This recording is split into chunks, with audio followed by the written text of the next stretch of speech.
I retired from. So somewhere along the line, I run a partnership with two other ladies, and we do a gamut of things: consulting, audits, accountancy, taxation, training, and all that. But for me, started seeing, a sort of pathway being plotted for me in the area of retirement planning. Why? Because I kept coming across, in the workshops we ran, I kept coming across people that were about to retire and they had no clue how they were going to live their lives. And there's always the question that I ask, and I'm sure if I ask it in this room, that if you retire at 60, for example, which is really what PENCOM states, right, regardless of where we work, how many more years, if God asked you, would you like to live? And of course, people always say maybe 30 more, I'd like to live till 90, and it's okay, right? But trust me, you can't be planning for 30 years of your life with nothing in place. That's just my point. If you've lived 60 and you have 30 more, you have 1/3 of your life ahead of you.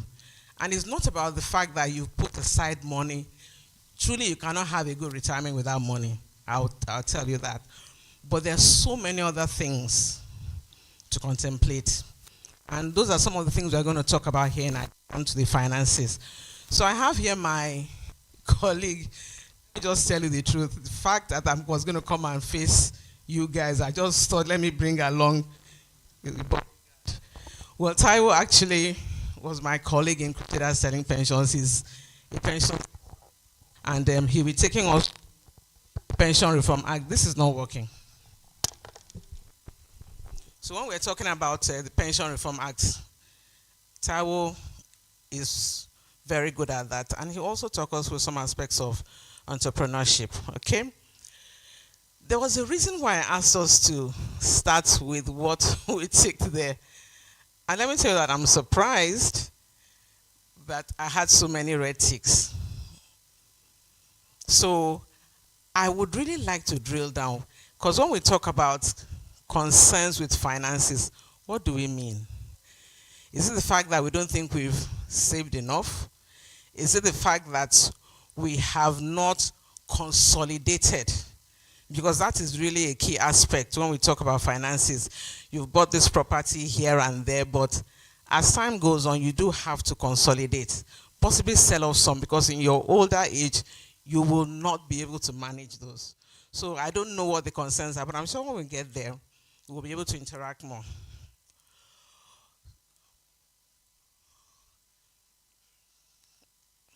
This is now going to be...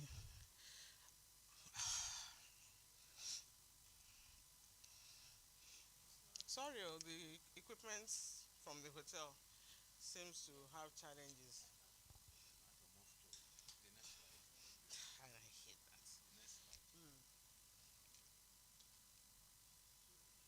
Please, can you get them? I don't know. Maybe they need to. Okay, so these are our talking points. We would look at the psychology of retirement, very important, right? And one of the most important, actually, how to prepare for retirement.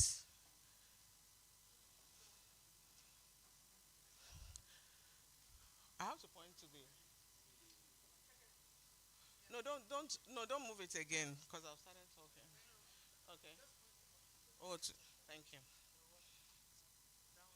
Okay. So how do we prepare for retirement? We'll also talk about financial planning and investment decisions, how to prepare a budget check, because that is what is going to give us comfort concerning our finances. Do we have enough? Do we need to augment? What exactly do we need to do? Of course, save and invest. Look at a few investment options and how to hedge against inflation, which is really a key thing currently. And then Taiwo will take us through the overview of the Pension Reform Act of 2014. Some entrepreneurship in retirement, because we shouldn't ideally be retiring to nothingness.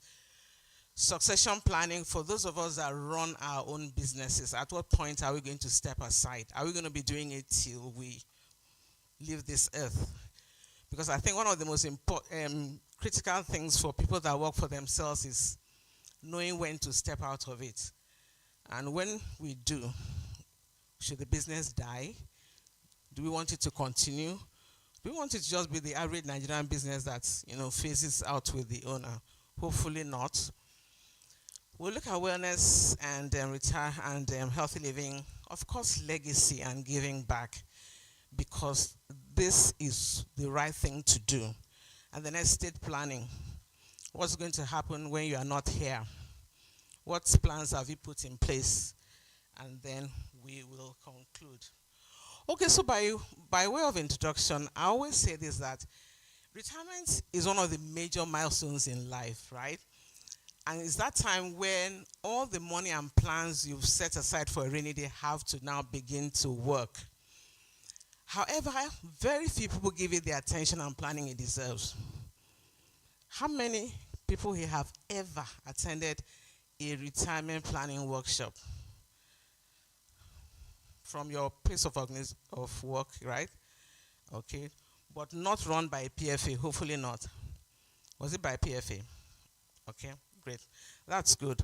So when people retire, they often find it really difficult to cope with sudden changes from a busy workplace to an environment of practically enforced relaxation. Because that's what it appears, enforced relaxation. I mean, you didn't ask for this, but all of a sudden, your alarm goes off in the morning and you truly don't have to get up. It's okay at first. And I call that season the sugar rush season, where now you don't have to, the hustle has stopped. But trust me, it never lasts, because boredom will set in if you've not planned for something. And usually, of course, unproductivity. So whilst enjoying our youthful years, and I don't know if there's anybody here that ever thought of retirement planning at, say, when they were 30. Anyone? I didn't. Did anybody think of retirement? What about 40? Okay, you started at 40. And what informed? Sorry, sir. What informed your starting to plan for retirement at 40?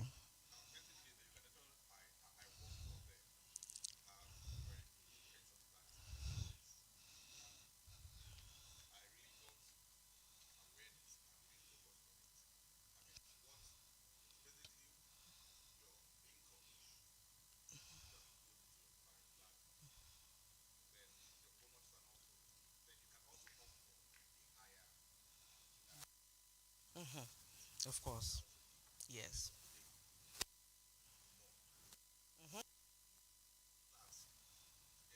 It started shaping your mind. Yeah. I will step out. That's it. That's what you want to say. Okay. Okay. Who started planning for retirement on their own initiative, not that the organization prompted you? Okay. Why? What happened? What made you do that? You been what? Okay.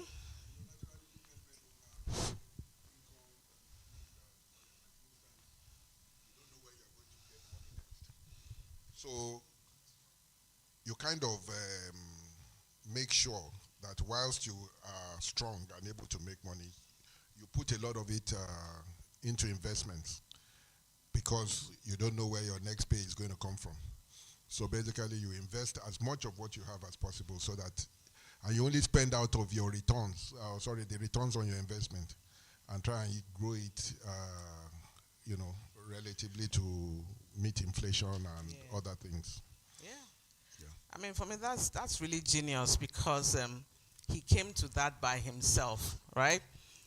Because what we found is that at the point of retiring, most retirees have stated that not saving and investing early is the most regretted, common, and costly mistake they made in their retirement planning, apparently.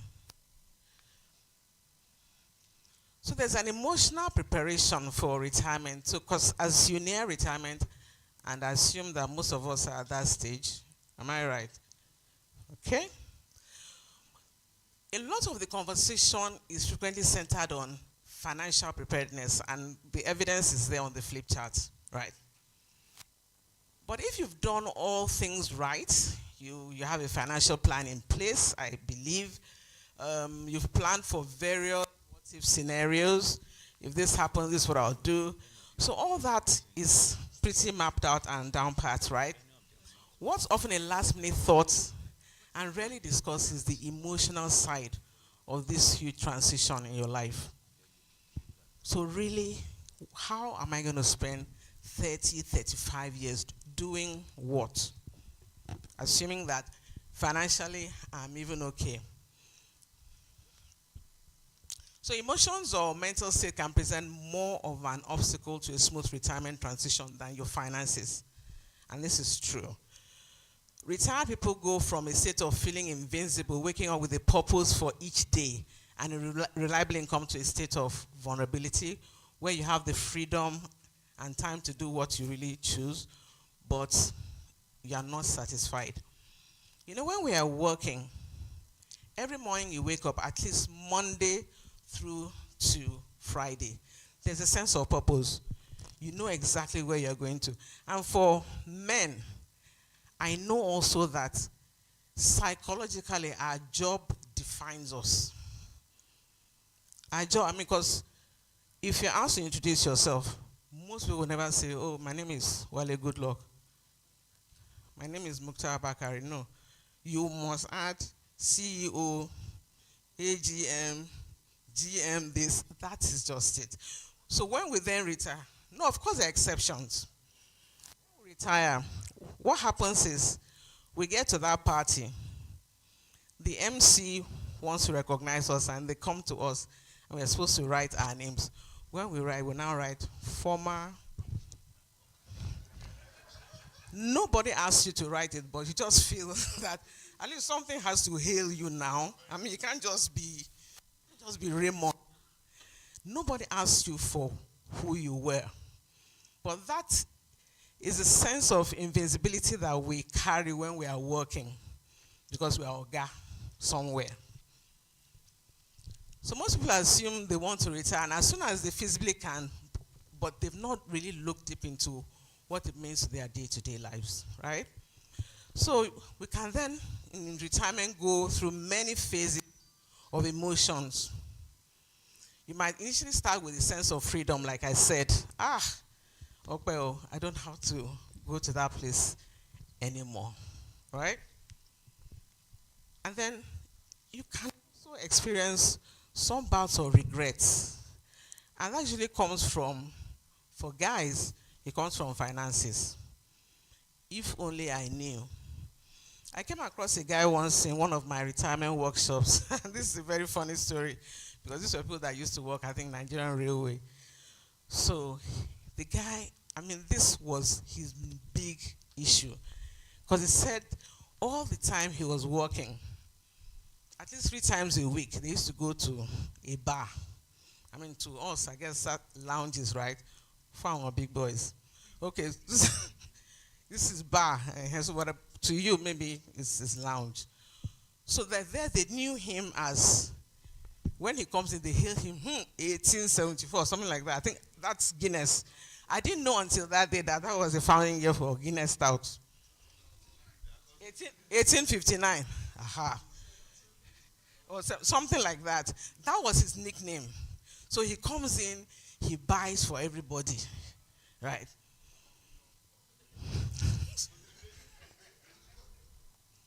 So at this point, he now came for this workshop. We're now telling him all the things he could have been doing to put aside money. And this, throughout the whole day, as we're talking, the man just kept sighing. We just hear,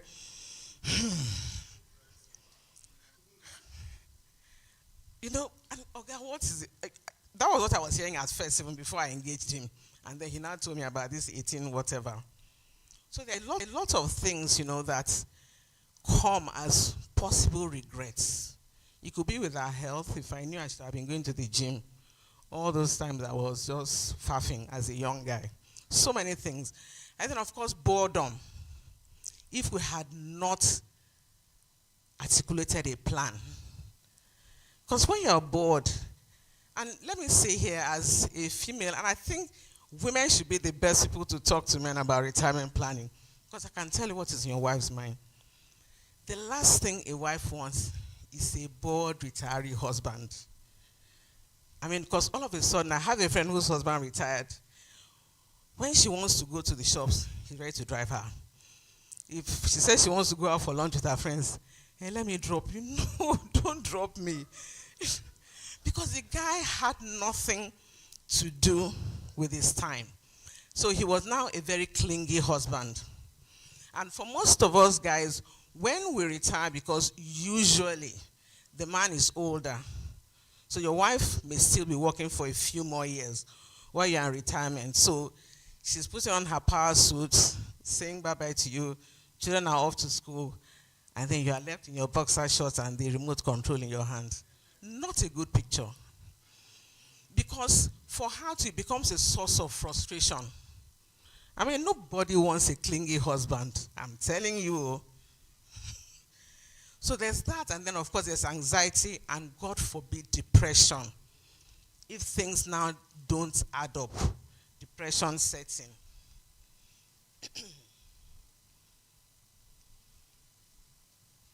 So my advice is, if you were running your business or you were in employment, most likely there was a structure to your day. One of the things you need to put in place is a structured retirement day. And this is actually writing it down. So just, have a mindset to it. What and what? When I wake up, what will I be doing? So, what I mean by this, I don't mean your everyday. What I want you to do is write your perfect retirement day.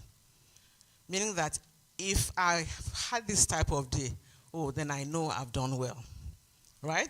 I woke up, for me, this is my own perfect, it's not mine. Normal retirement day. Sometimes it's very normal. Sometimes it's not. Yes, sir.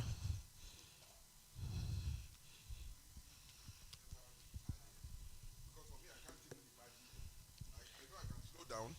I can decide to go to work once a week and do all my meetings by Zoom. But when you say retire, that what day do you retire? I'm not sure. If you retire, you may die. But some people do. Just do nothing. Yes. And so they are the architects of their own problem then. Because why would you just wake up and do nothing? Exactly. There are lots of things plaguing their minds. Because when you were talking just now, and you were saying the guy was clingy. Yes. In my mind, I was thinking, doesn't this guy play golf? Doesn't he? Can't he look for a girlfriend somewhere and go and meet her?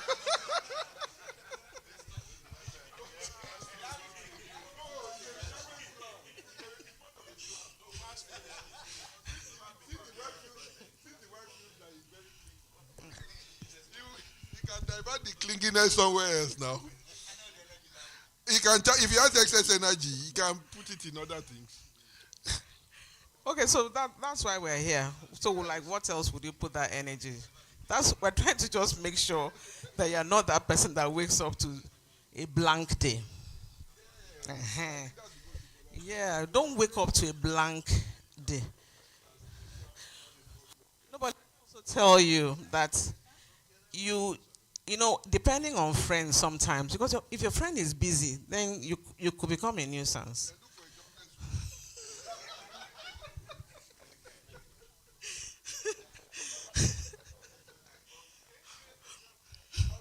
Okay, so the advice is that you have a set wake up time. We're talking preferred retirement day, the perfect one. Not every day. Do you understand? Some days you truly want to faff. You just want to chill with your remote control, Netflix, or you don't care. And it's okay because it's the benefits of retirement. But that cannot be your day-to-day life because you're going to have problems, okay? So, I think I shared some sheets. Yes, sir.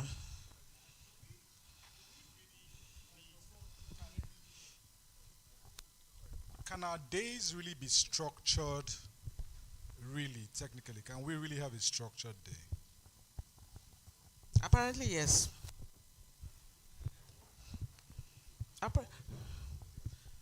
Apparently, yes. And what I'm saying is that it's not every day. But to just be very random about every day that when I wake up tomorrow, I'll decide what I'm going to do. Then most likely you will not do anything. That's just what we're saying. Right. Okay, so before you retire, there's some questions, to ask yourself. And sometimes this helps us, manage the transition better and just come to terms with the fact that we are truly stepping out of work. So question, how old am I? Do I want to retire? Because some people have found that when that time came, they were not really ready to retire. So they wanted to continue working, and it's okay. But you need to come to terms with that. Am I psychologically ready to retire? How do I want to spend my time in retirement? Which is what we just finished talking about. What will I be doing? And that thing that I'm doing, is it for passion or for living? Because, if financially I'm okay, then I just need something to keep me busy and keep my mind engaged. Some money could come in, fine, but that's not your main goal. So you want to have something that you can use to express yourself. It's okay. How do I handle not having to go to work? Because for many people, this is a challenge. Somebody told me once, and this was a man, coincidentally, that he was really messed up the first few months after he retired. Because some days, it's while having his bath, he'll realize that he didn't have to be going anywhere. Do you get? Yeah. A guy said, he was knotting his tie. Then his wife said, you have a meeting. Then he now paused and thought, that's true. What am I doing? So he started undressing and went back to bed. But he said it really messed him up because he felt, he felt as if his work life had really, really dealt with him for him to have that sort of experience. Well, it does happen, okay? How much will I miss the social contacts and friends at work? Because statistics also show that when we retire, and this is really retired, we lose about 90% of our contacts. Which means that most of our contacts are work-related, they are vendors, they are clients, they are bankers, just something to do with our work or career. Right?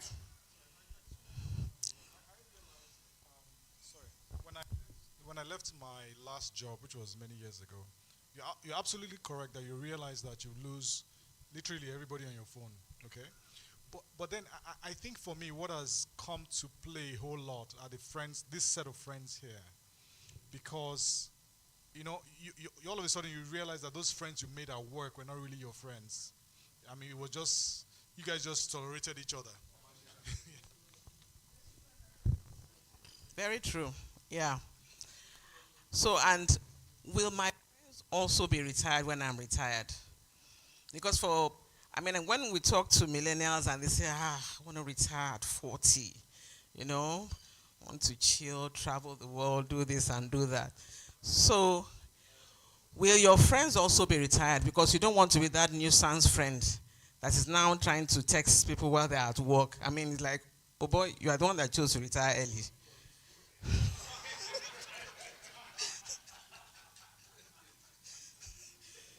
Do you understand? So don't be that type of friend. I'm at work. Is there a problem? How far? How far with what? So when that happens now, so question, how much income will I need in retirement? And to address that, we also have a budget checklist. And I would really advise that we plug this into an Excel sheet and do the math. All your sources, all your expenditure anticipated. If you want to do it monthly, if you want to do it annually, fair enough. What you're trying to find out how well you are doing. Are you going to be okay? Maybe you would even have some, the margin will be enough for you to put some more into your investment portfolio. Or God forbid, if it's negative, then you do have to now look for ways of augmenting. Yeah? Yeah. So question, should I consider semi-retirement or a second career? And it's okay, because I mean, really, what do you want to be doing at 60 with remote control in your hand every day, right? What impact will my retirement have on my family? Because some of us, for those who decide to go into retirement themselves, right, you should engage your family, your spouse, and your children. Because no matter what happens, averagely what is being found out is that your retirement income hardly ever matches the income you were earning when you were working. So it's what something has to give, and you have to have that discussion with your wives and children. What about the extended family needs? Those people that we've taken on because we're top shot of Ghana, we're paying school fees, auntie's son, uncle's son, one nephew somewhere. I'll also tell you a true story. One guy in one of my retirement workshops, when we came to this, he said, madam, by the time I come tomorrow, I'm sure I'll have a story for you. What? Well, he said, no, tomorrow. So the following day, he came and says, his wife's nephew has been living with them. He's trained the guy through secondary school. I think the guy has just done JAM, so he was ready to go to university, to college. He said, well, after he heard this thing that he heard, because this was also a public servant, and for most of us, if you go to your PFA website, they have a pension calculator.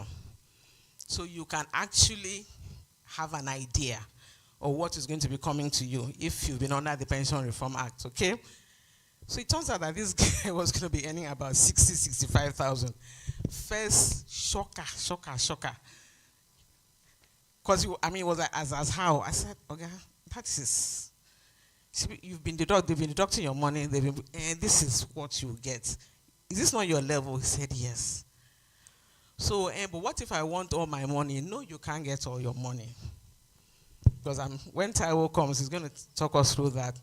So he said, as soon as he walked in, he just called his wife to follow him to the bedroom. Be Madame Emma Bo. Orowa. So he now told her that this chap, he can't carry this boy again. And so of course the woman was upset. He tried to explain to her that because this guy was 8 months to retiring. Of course it became a family problem. There was friction and all that. But he said there was no way, he has to stand his grounds, because he'd be doing that guy a disservice. So the best thing he was going to do was send him back to his mom, and whatever financial support he has, he'll be sending, and let them do the rest. And but these are they're not easy conversations to have in the family. They are not. Being Nigerians, being Africans, they are not. Imagine if, for example, not just that you trained extended family, you've brought them into your business. And many of us make that mistake, and they are the ones I can trust. My sister's son, my sister's daughter, my uncle's this and that and that. And it becomes a problem if you have to step outside the business, because now you want, and we'll talk about it in succession planning, now you want your children to come and succeed you in the business. What's going to happen to all those people that have been helping you? It won't work, because they would have set a trap for you. So will I have to get a part-time job? How many years can I expect to receive pensions? Because some of us also don't know. But when we talk about pensions, from Taiwo would explain that further to us. Okay. I came up with this when a friend of mine narrated an experience she had. Because I said that in retirement, you go from what? A who is who to a who are you.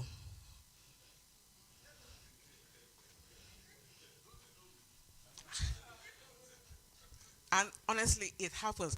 Especially for those of us that had like high power, we worked with strong brands. MTN, this one, Stanbic.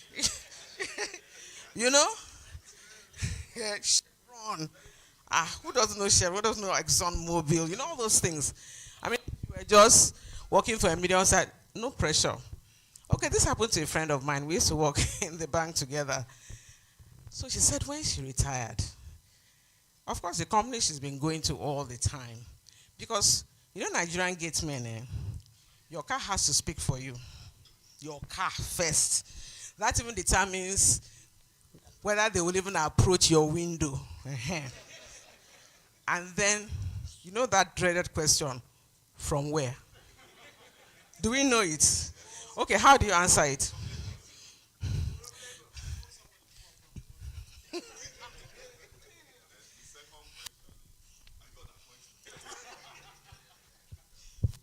And most likely you are, but she said, normally, when she gets there, okay, she had inherited the car from the bank. So the car had at least brought her this far.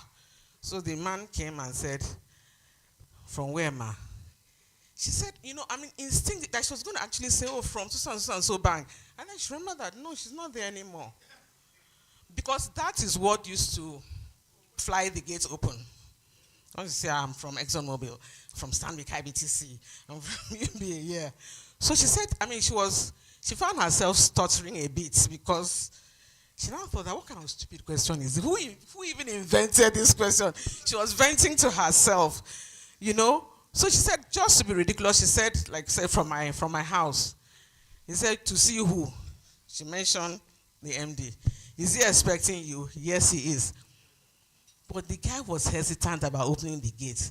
But she said it taught her a lesson that apparently the trappings of our job truly, truly defines us. So that's what happens. You go from a who is who to who are you. So we need to be mindful of that. Start owning yourself. And drop the trappings of your office. So,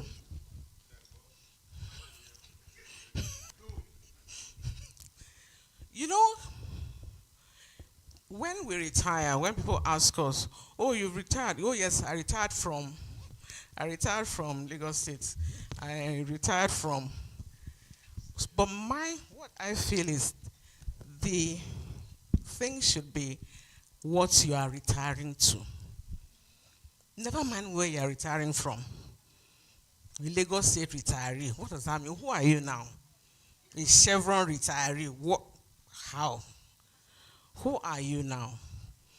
And that comes from having a purpose in your retirement life. So have something on your calendar that you are passionate about and makes you get up every morning. So for each of us, what is that thing? Have we discovered it? That thing that we can do that, okay, I'm up, okay, I'm excited that because I'm going to do this. Do we have that thing? What are we retiring to? Are we clear? We all know where you are retiring from, but what are you retiring to? I think that is the conversation. So how do we prepare for retirement? Because comfort and security in retirement, it doesn't just happen. It takes planning and commitment.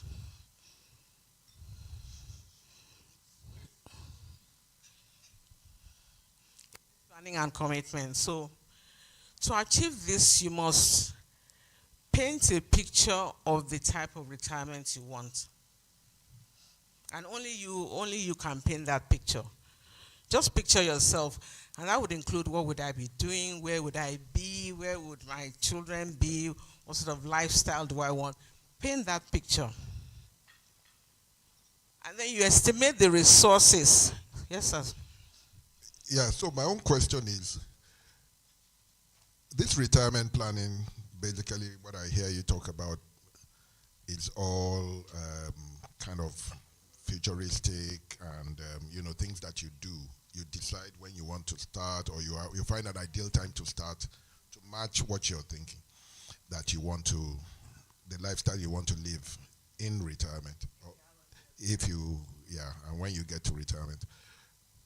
But again, what I see in the environment, especially as it relates to where we live, Nigeria, does this work, especially when you look at inflation? I say this because I recall I started my career out in insurance. And I can tell you that I got my mom into taking out a life policy then for retirement that pays out a certain amount when she retired and stuff like that. And she diligently maintained that policy. When she took it out, it was a 10,000 naira policy. 10,000 naira. And I remember she used to pay the premiums and stuff like that. By the time she retired, 10,000 naira could not be enough to take her by taxi to go and collect that money. Exactly. So when I hear this budget, and that was one of the things that made me know that I could not, in my own clear mind, be relying on a pension that was structured that way. Because no matter how good you plan, if 2-3 months ago, the value of your investments were, say, denominated by 500 to 1. Today, we are talking of almost about 50% of it has been eroded. And it's still being eroded. Yes. So if you planned and stuck your whole life's retirement plan on some kind of, it's already thrown out of the window. We haven't even gotten there yet because we are still going to talk about investments. And of course, I had mentioned. And so this budget is what I'm saying. When you say if I budgeted to pay my children's school fee for, say, $100,000, 2 months ago or 3 months ago, that was 35 million or 40 million. Today is about 80 million. Yeah. Just within a few months. Yeah. So how well could I have the truth budgeted? Also is that if you have zero plan, then you are actually flying blind. Completely blind. So there should be a budget so that you keep now adjusting it based on current trends. You have a zero plan. And my plan is just to continuously and serially continue to invest. Because basically...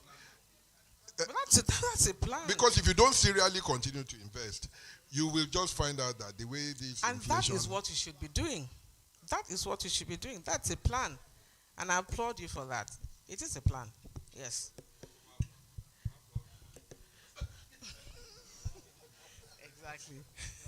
So we're saying that because you do have to estimate the resources required to support that vision, that picture you painted, right? And experts say that you need about 70 to 90% of your last salary for you to maintain the standard of living that you were, on before you retired. So which means that you do really have to put aside a lot of money.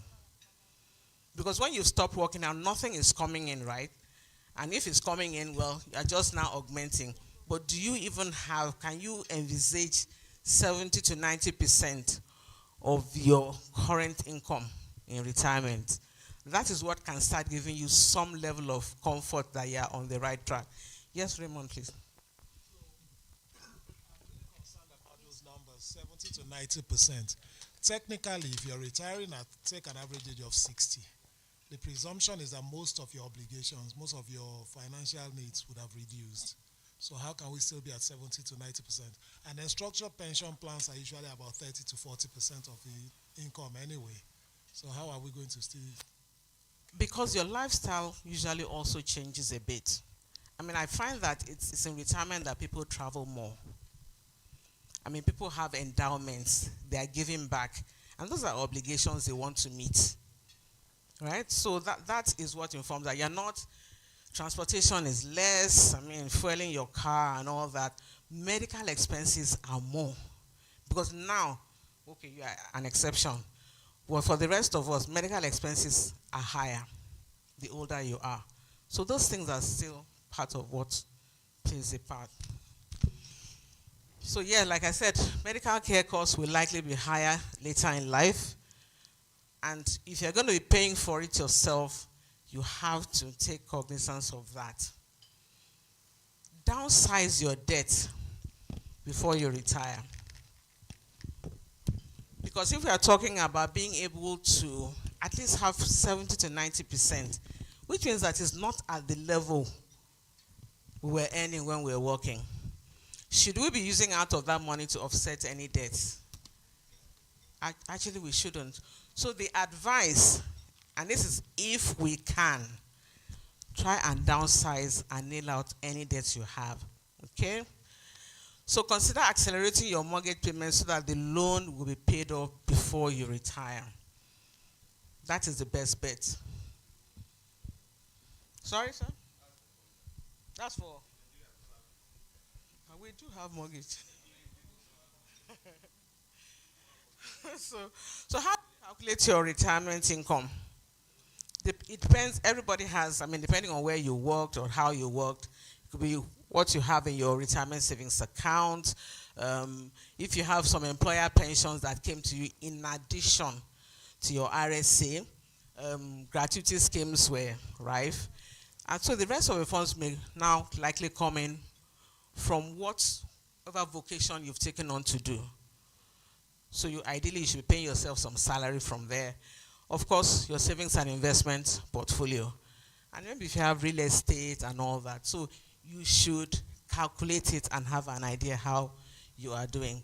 And consider basic investment principle, because how you save can be as important as how much you save. And I think that is where the idea of how to beat inflation comes in. It's not about investing, but are you investing to outperform inflation? And how do you do that? Because if you're not an expert, you need to go and sit with the wealth manager and have that conversation. But we'll touch on it as we go on. Because inflation and the type of investments you make play an important role in how you will have saved retirement. Just to corroborate what Jen said. So, plan where you will live. Are we going to still maintain our big mansions? Because also, when you come into retirement, the children most likely have left home or partially left home. So those mini chalets we had for them, they had self-contained rooms, en suites. Yeah? No matter how old they were. So in our home, we had like a little guest house. Children would just be popping out from time to time. You come and get food and retire back into their rooms. Because we told ourselves that we don't want our children to experience what we experience. We want them to have the good life. And if they're Gen Zs, they're actually having a soft life. That's what they call it, soft life. Right? So, is that still necessary when they have left home? From the time they go off to secondary school, they're not likely to be under your roof for more than, I don't even think now in the education system you have up to 3 months holidays.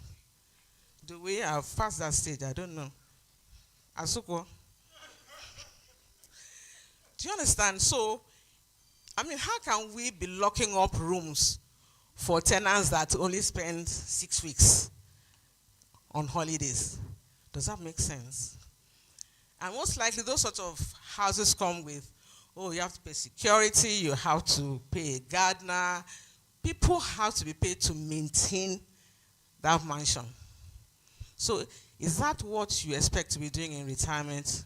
Very unlikely. That doesn't make sense. So the advice is consider staying maybe in the same town if you want to, or you could retire to a low tax state. If, for example, I have enough support in, say, HY-VEE, I decide to retire there. Because, sorry, sir? Because your retirement funds will stretch more in a low tax state.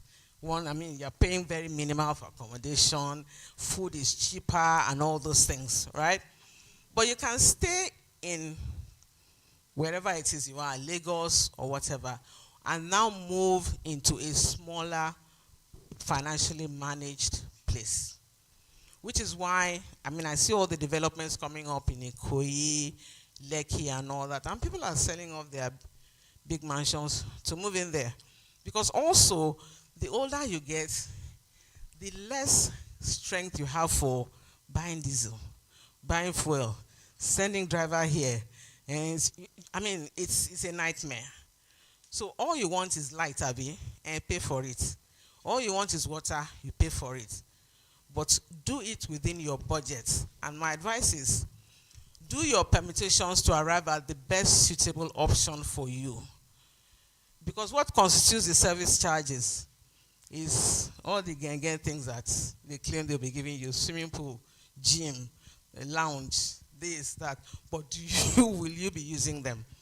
Younger families do, but as a retiree, will you be using all those things? Because maybe all you need is just, I don't know, electricity for sure, water, security, car park, and that's it. The day you want to swim, unless you are a real, good swimmer and it's part of your current lifestyle, then you could pay for that. Otherwise, don't go and buy a place where they have all those things, because you're paying service charges for what you're not going to use. I mean, yes, the place is prestigious and all that, but it's money down the drain for you because you will not be using all those facilities. So, the budget check I was talking about, and my gentleman there was taking me up on. Yeah, because, like I said, if you don't have a plan at all, then you are flying blind. At least plug in the figures and see how you are looking. Because every time I've done this for public sector, it's always deficits. And I'm sure we all know why. Because, how come? Tell you they're not living on their salaries, and I don't know why. Because some people, once they get halfway, they'll just throw down the pen. Madam, go balance. Exactly. Because, there are a lot of extras. So I said, no, but just finish or do the math. I said, no.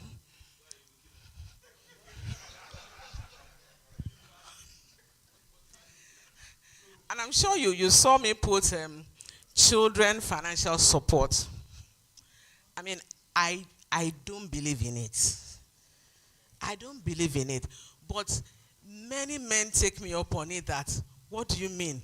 So after all the sweat I've sweated to pay their school fees, when I'm now retired, they won't support me. No, they must send something. And I don't even know. The millennials and Gen Zs now.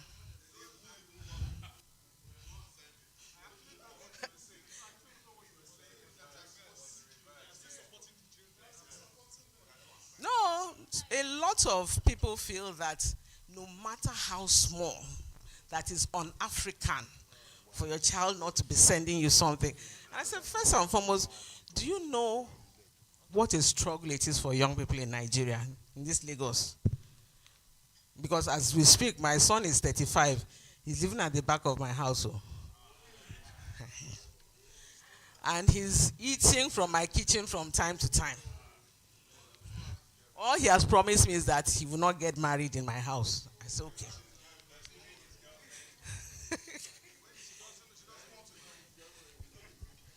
So let's not reason like that. I think we should cut them some slack. But even if you don't cut them some slack, they will cut you some slack.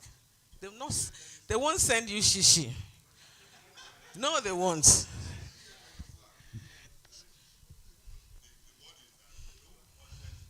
Don't budget on it.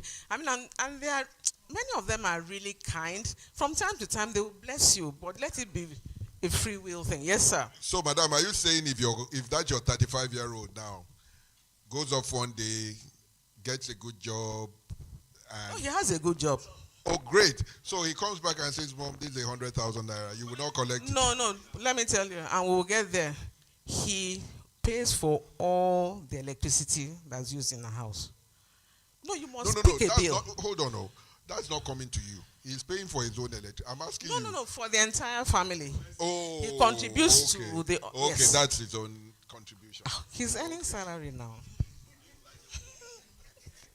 Yeah, exactly. So I would advise that we take on this exercise. And types of investments, our best bet, right? How many of us have wealth managers, financial advisors? Have we ever sat with them to have a conversation? Yes. Very sure that they themselves know what they're doing. Honestly, I'm not so sure they know what they're doing. Okay, but clearly you are an expert, which is why So you can do basically, it on there your are own. some sure investments that I know of that I know that, you see, when they talk, maybe because I'm a businessman, I also understand that whatever they are giving me is a portion of what they are supposed to have made from what I Yeah, what they've because invested on my they have behalf. to earn So commissions. and you see when they look at the cost of their own, their own cost, and they put it on top of what is supposed to come, it makes it meaningless for me. That's number one. Number two, you find out that sometimes they themselves are reckless. And if you're not careful, you can actually lose your entire retirement savings to them. Yeah.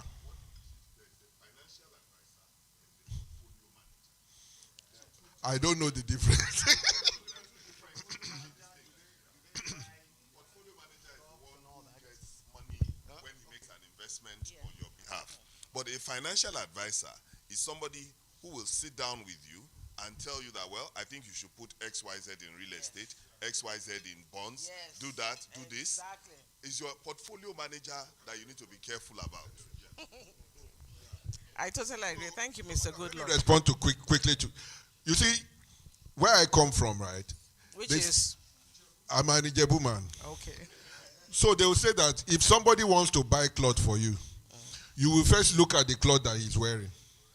You understand? Most of them that seem to have all this advice about investment, when I look at them, I am better off. So I'm wondering, if you have all these good ideas, why don't you practicalize it first on your own? Okay, but in fairness, So- I mean, these are salaried people. So that if a gentleman, the fact that, I mean, he knows his job was on a salary of, say,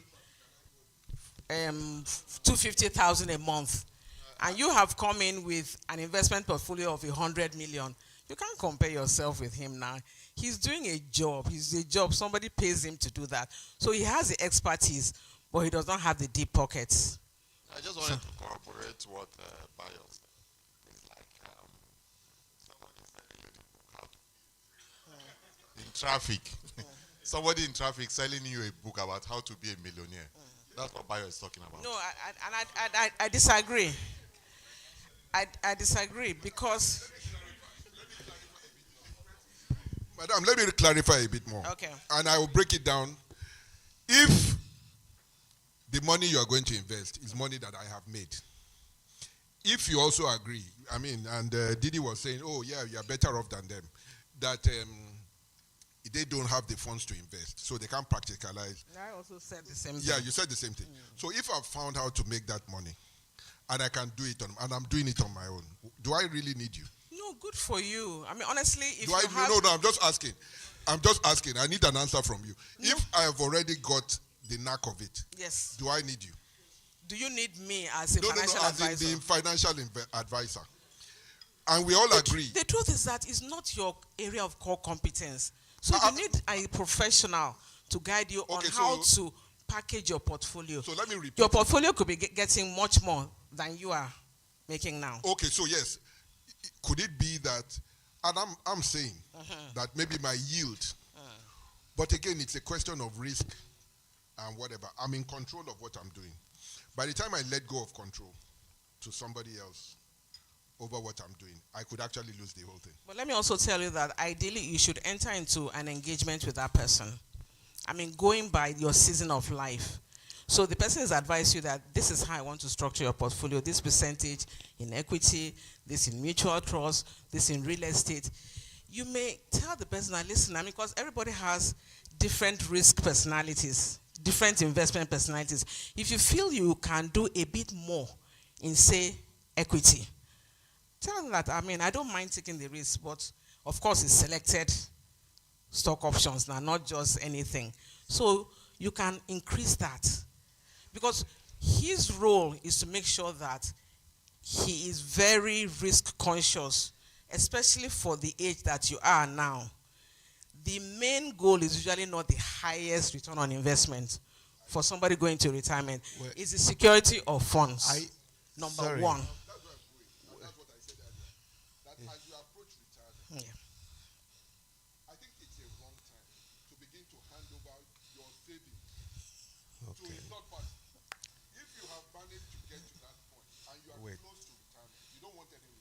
Bayo, let me say something, right? Please do. Thank you. There's a small group of people who are those hardcore investors, business people who take risk. That small group is very difficult to get them to give their money to somebody else And it's to okay. invest when they know and they feel they can do it better. Yes, more Okay? like they feel. Same thing Not for me. necessarily that they know. I had the whole financial advisor, the whole thing, and I was, busy. So I'm investing my money for like almost 20 years with the same firm. Then I looked at all the returns after 20 years, and I'm like, they're taking their commission, So what I did was I took some of it out, and I started doing it on my own with only 10 stocks, 10 companies, just 10. When the thing goes low, I'll buy again, and then I compared. And mine was way better than the so-called experts. Brilliant. So it's very difficult for us to now say, tell us how to, No, and we honestly, will that's tell fine. you how to make more money. It's difficult. Thank you. So what we're saying is that we must always understand that we have to hedge against inflation, right?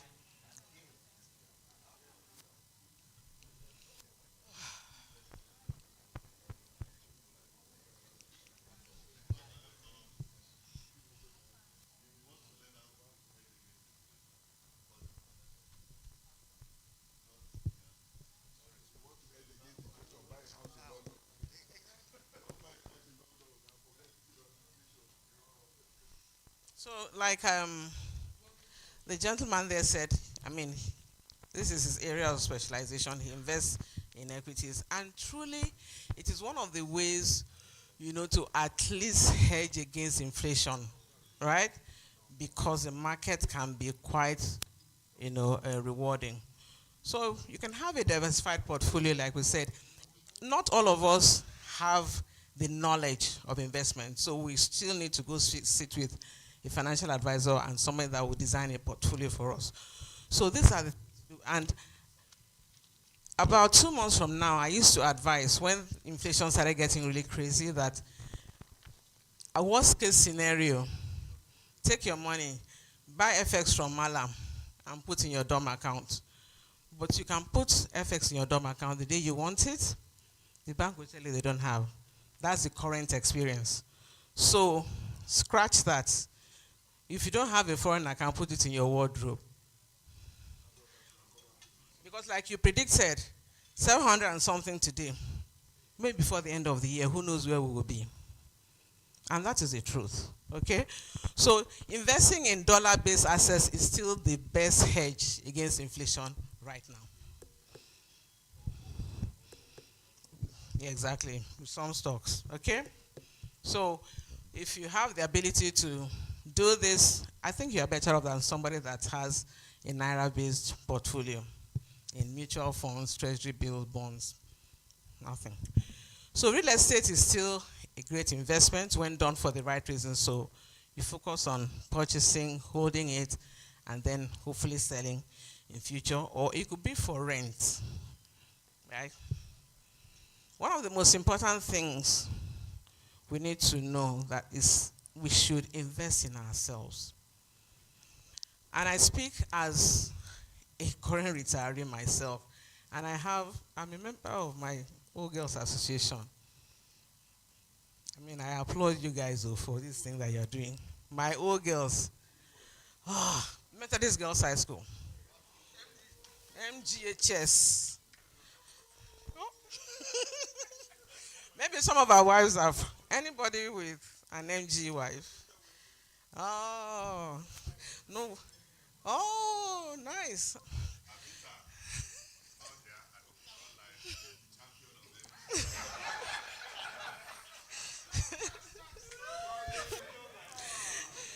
But I think in terms of investing in themselves, men seem to do this a bit better than women.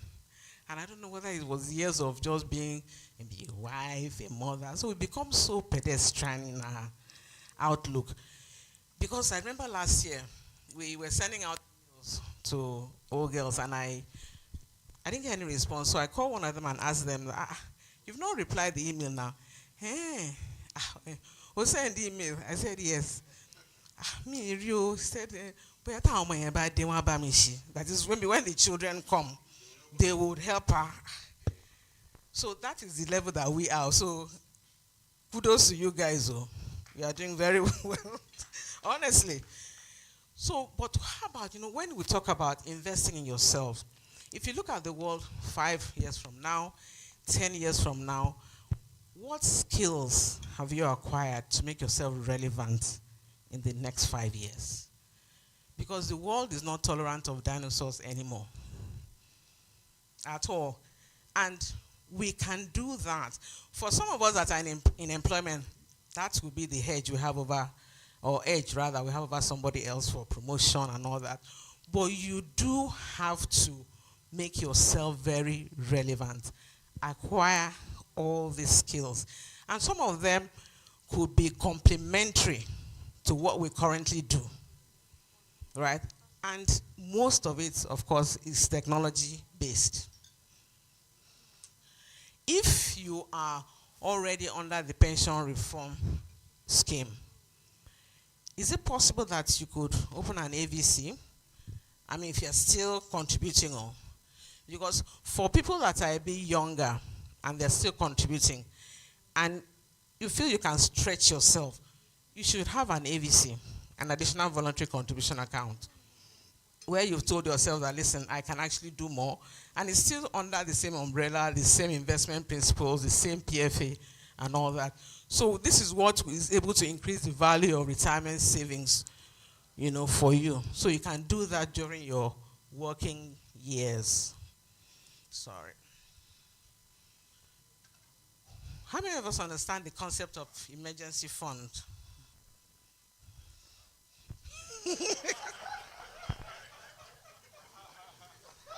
Please, what happened, sir?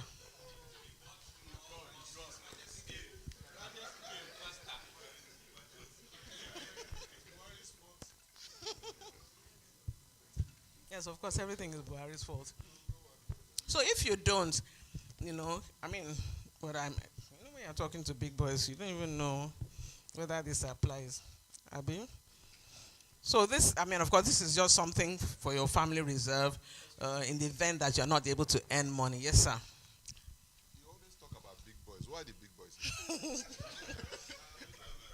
I see your size now. Oh, size. Okay. Yeah, it's by size, yes.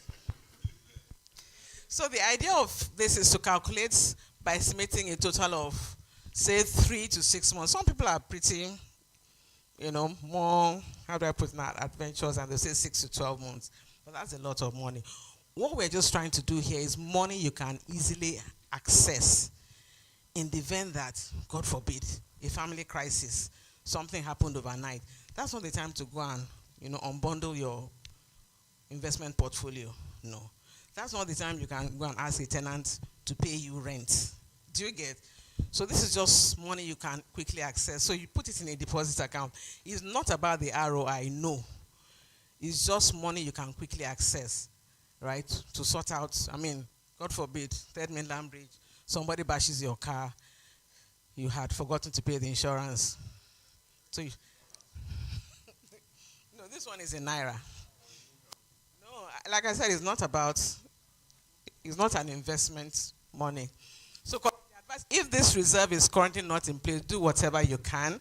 Cut all unnecessary expenditure until you can form this reserve.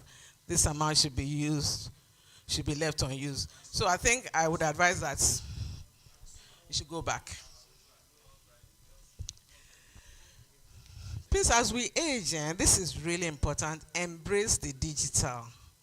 Because this is where the world is, And again, it's not in your old age that you still want to be trying to get physically to a bank. Some people still do that. Yes, sir.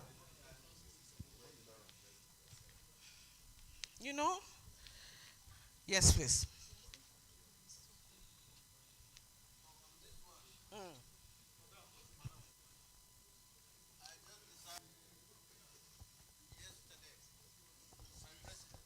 2 days ago on this one, I just decided that um, I'm not going to rely on internet banking anymore because in the last 1 week, my bank, GT Bank, has had serious challenges, and I was doing only internet banking for, I've never gone to the bank maybe in the last 10 years. Not gone at all. Yesterday I activated another account in Access Bank that I have not used for the last 10 years, just to make sure I have a second alternative for internet banking. And I went to my wife in the bedroom and I said, I want to start keeping cash at home. She said, why? I said, I think maybe some crazy guys will go and shut power and shut the internet network in Nigeria because they are shutting everything down. And we are not going to have cash. So please, I want to advise that we look into that. Thank you. Thank you for that contribution. The idea is not to really spread fear here, but I think, well, your concerns are valid, and if it works for you, it's fine. But even the GT Bank, I think the only challenge they are having is that you cannot transfer on their online platform, but you can withdraw money at their ATM. So I don't think that's the issue. But what yes, somebody say something. Sorry. Sorry.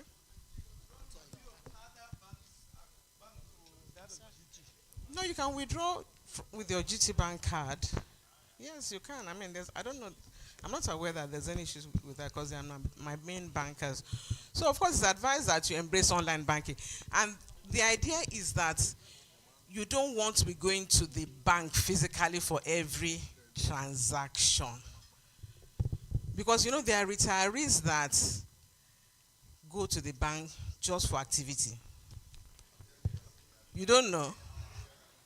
Let me tell you, no, honestly, let me tell you the life of a typical retiree. Not somebody that maybe had a vibrant corporate life, not that level. The other types. Mondays are the only days they rest. Tuesday, they go to the bank. Wednesday, they go to a PFA to go and harass them, how they've not gotten their statement, whatever. Thursday, they would have somewhere else to go to. And every time they go here, the customer service people, they are up to here. Because they have all people have stories to tell. They don't understand that you are working, they need to dismiss you. So we've had to do training for customer service people in the pensions industry, how to dismiss retirees within 2 minutes. No, because when Mama sits in front of you, she will greet you, ask after this, after that, this and that, and testimony. Now, when she woke up this morning, she just told herself that, that she has a driver. Her son gave her a driver. The boy didn't come. So, and that's how she wants to start the whole sitting down in front of you. It could be 20 minutes if you don't know how to handle. So we don't want to be those sort of retirees that customer service people are dreading. Okay? It's too late. You're already like that.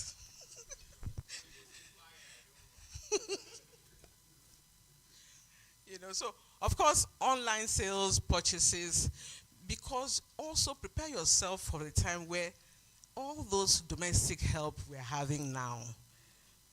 I don't know, is anybody still very okay with their drivers are behaving well, their housemates, their cooks and all that? It's getting more and more difficult. And that's just the value system of the country, that people don't appreciate diligence, in work, that they don't have that spirit of excellence. They don't even want to work. Young people, they just want the soft life anyway. Yes. And it's not doing this that they will hammer with. So the idea is to build up some level of independence for yourself. Okay? And this is how you can achieve that. Of course, by now we should all be very, very conversant with Zoom meetings, whether it's Google Meet, whether it's all the platforms. I had a, a little experience day before yesterday. A client sent a meeting link that we had not used before in the office. But as the fly retiree that I am, I quickly caught on to it. But my colleague didn't, and she was presenting. I was dying because first, I mean, we couldn't hear her, she couldn't hear us. Yeah, can you hear me now? No, oh God! And I thought you should have rehearsed and practiced this thing before now. So all those meeting platforms, we have to be conversant with them because you never know what your client or vendor is going to send you. Not everybody is doing Zoom.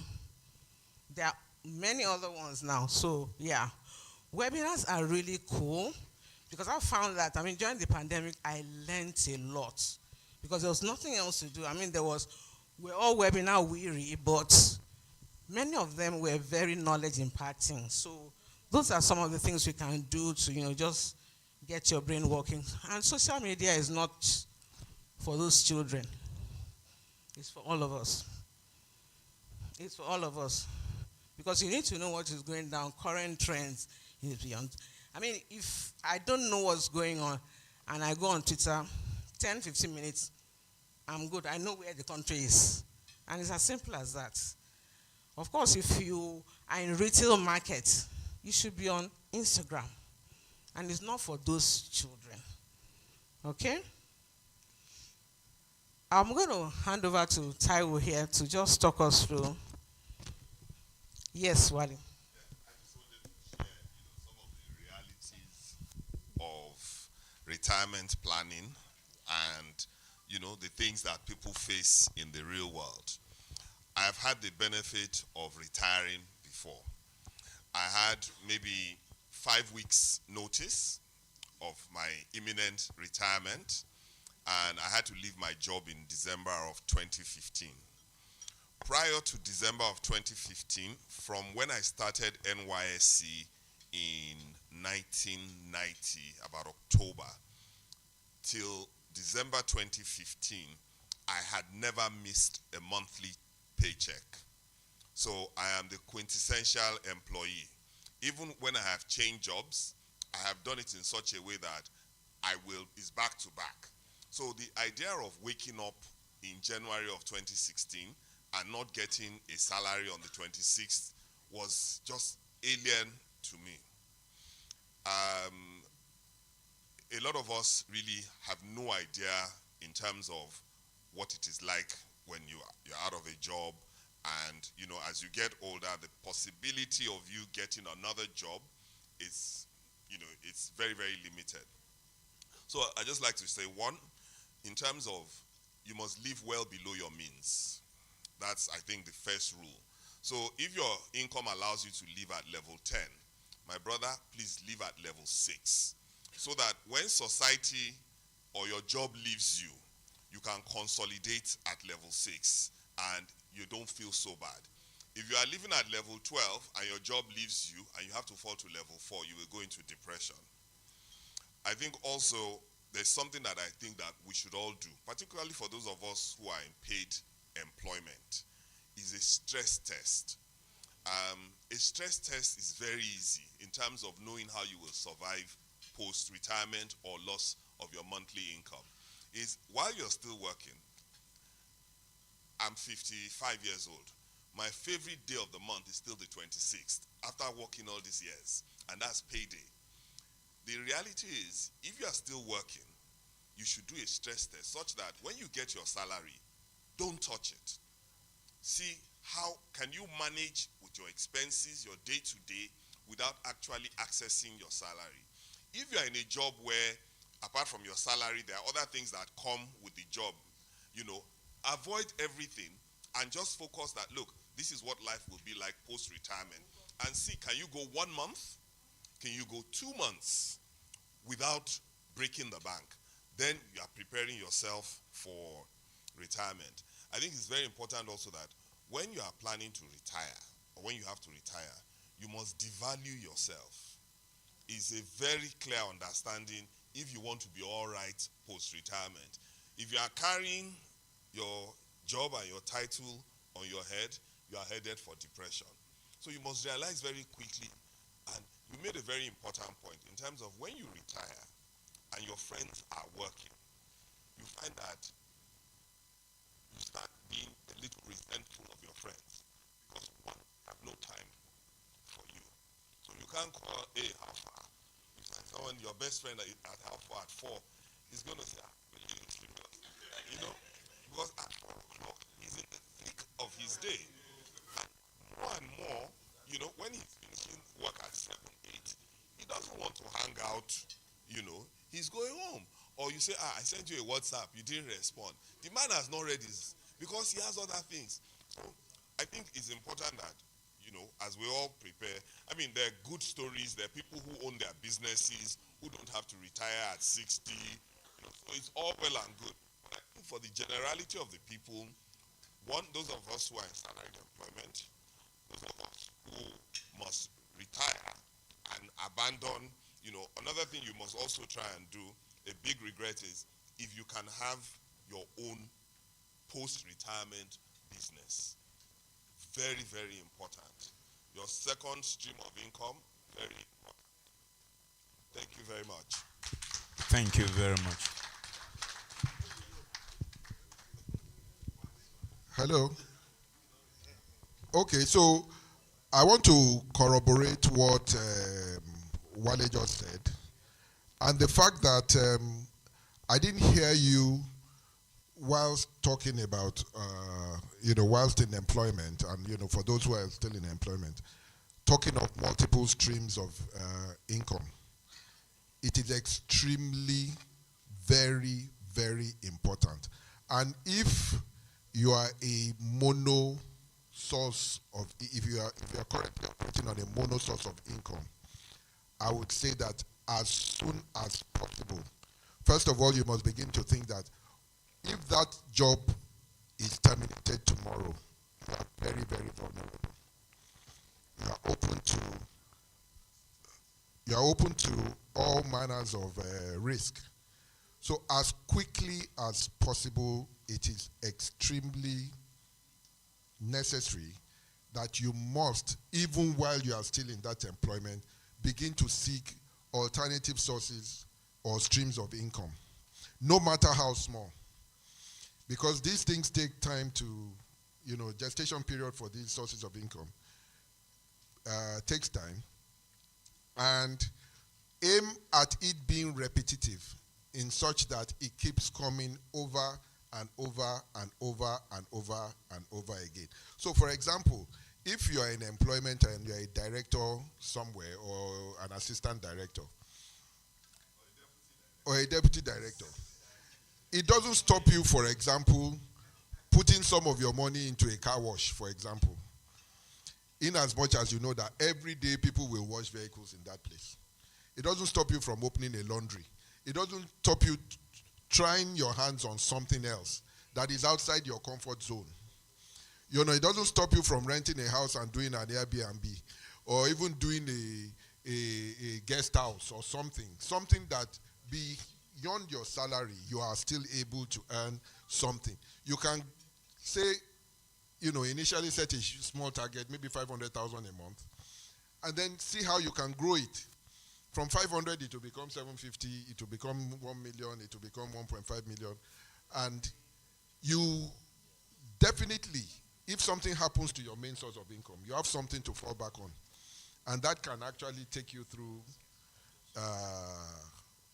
those dry periods. Even as a businessman, part of what helps out for me is the fact that we have multiple offerings. So if this one is not moving today, this one will move. If this one is not moving, that one will move. So it, improves our chances of, improves our cash flow, if I can put it that way. So that's something we must all begin to think seriously about. Thank you very much. Okay, that's all about psychology of retirement. Sorry a minute. Okay. I think what Bayo just said is mainly theory. What are you going to tell a man that has worked for 35 years without any business experience and go to retire in 2 years' time?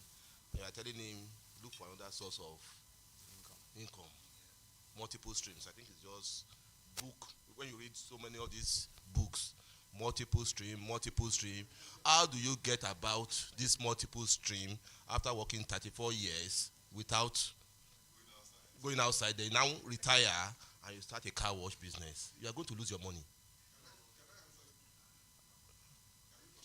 Yes.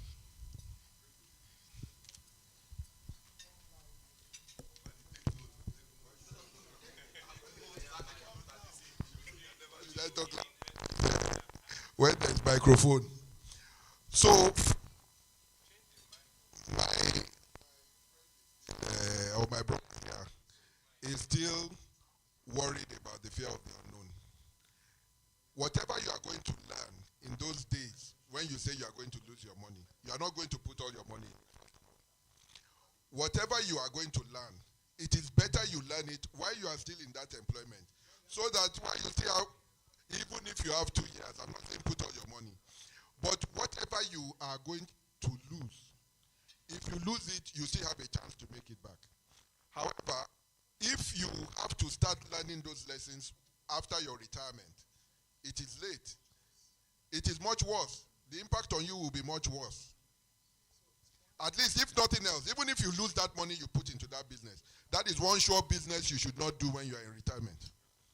At least you can take that away from the one. Thank you very much. I think the borderline is about understanding what to do at the appropriate time. Okay, he has said it all, but the fact is that if the other man, who is about 2 years to retirement, has had the knowledge of retirement plan much earlier, maybe 5 years earlier, he would have done exactly what he recommended. I think it's all about having this idea. Well, fact, yes, the most important thing, and that is what we are also trying to sell, that people coming into an employment or people trying to set up businesses on their own also need to have the knowledge of retirement planning. You don't have to wait until you are 30. So it's about lifestyle. From the point you start a job, be it 22, 23, you start planning for retirement. Because even when you look at the RSA that we are going to talk about, and it's going to be brief because I know many of us already have the idea of retirement savings account and the PFAs and the PFCs. The fact is that your level of income and the number of years that you have to stay at work determines the total amount of your RSA balance at the point of retirement. So if you have the grace or opportunity of starting job much earlier, and you invest in yourself to rise rapidly during the time of your employment, that also constitutes the amount that you will have as your total balance at the point of retirement. So two people can leave our institution, join job at the same time, be in the service of that employment for the same number of years, 20 years, and you have one grow faster than the other and have higher RSA balance. So that's the fact. Anyway, thank you very much, man. So we quickly run through overview of Pension Reform Act. We are very conversant with it. We know that the minimum contribution for the employer and the employee, 18% with a minimum of 10% for the employer and 80% for the employees. And where the age set for retirement is 50, but you have people that spend more than that period in service. Some are still 60 and still in service even now. If you are in private sector, if you are in public sector, you know that 30 years or thereabout in service, you 35 and 60 there, depending on where you are. Even if you are in university now, you can go to the age of 65 before you retire. They've added to that. That's just the current position. Then at the point of retirement, you have two options. Many of us are on PW, program withdrawal, or some on annuity. Just slight difference between the two. The advantage, if you are on PW, the PFA has larger fund, just as he was talking about investment, and they can invest in multiple incomes, especially when the funds have been divided into 4 now. So for those that are younger and in RSA, their areas of investment differs from people that are older. that are in Fund 3, thereabout. And then the retiree on Fund 4. Okay? So if you choose to go via annuity, you know that the total interest has been accrued at the point that you are buying the policy. So your income through the months cannot increase. That's the difference. But the PFA has opportunity of investing the fund, as you grow along, and you discover that majorly for those PFA that are doing well, this is also for us to keep tab on the performance of our PFAs, because their investment return determines how much or the rate at which your fund grows over the years while you are in retirement. Because that is also what will determine the additional amount that can be added to your monthly pensions whilst you are in retirement. It can actually increase, provided your PFA is generating, higher interest. So you need to keep tab on the investment performance of your PFA.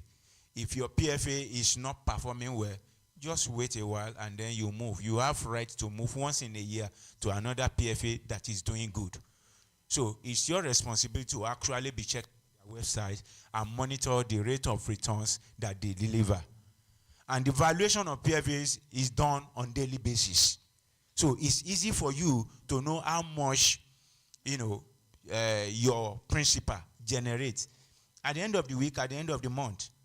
So you just deduct it, you see the variance, you note it, watch the second month, note it, and begin to compare if it's increasing or decreasing. So you can look at other PFAs. You can access their website. You monitor their investment return. If it's better over time, yes, it may not be guaranteed, because a PFA can be doing well in the first quarter and had problem with their investment in the second quarter. So, but it's all for you to be aware of that performance. Yes, please. Yes, please. It may not be so easy for me to mention PFAs now. It will appear as if you are selling one over the other. But the platform is there for us to just assess. Because if I say, hey, now, next quarter, they can go down in terms of investment. Anything may have happened, and you have another PFA doing better. So it's for us to monitor them, and that will help our investment.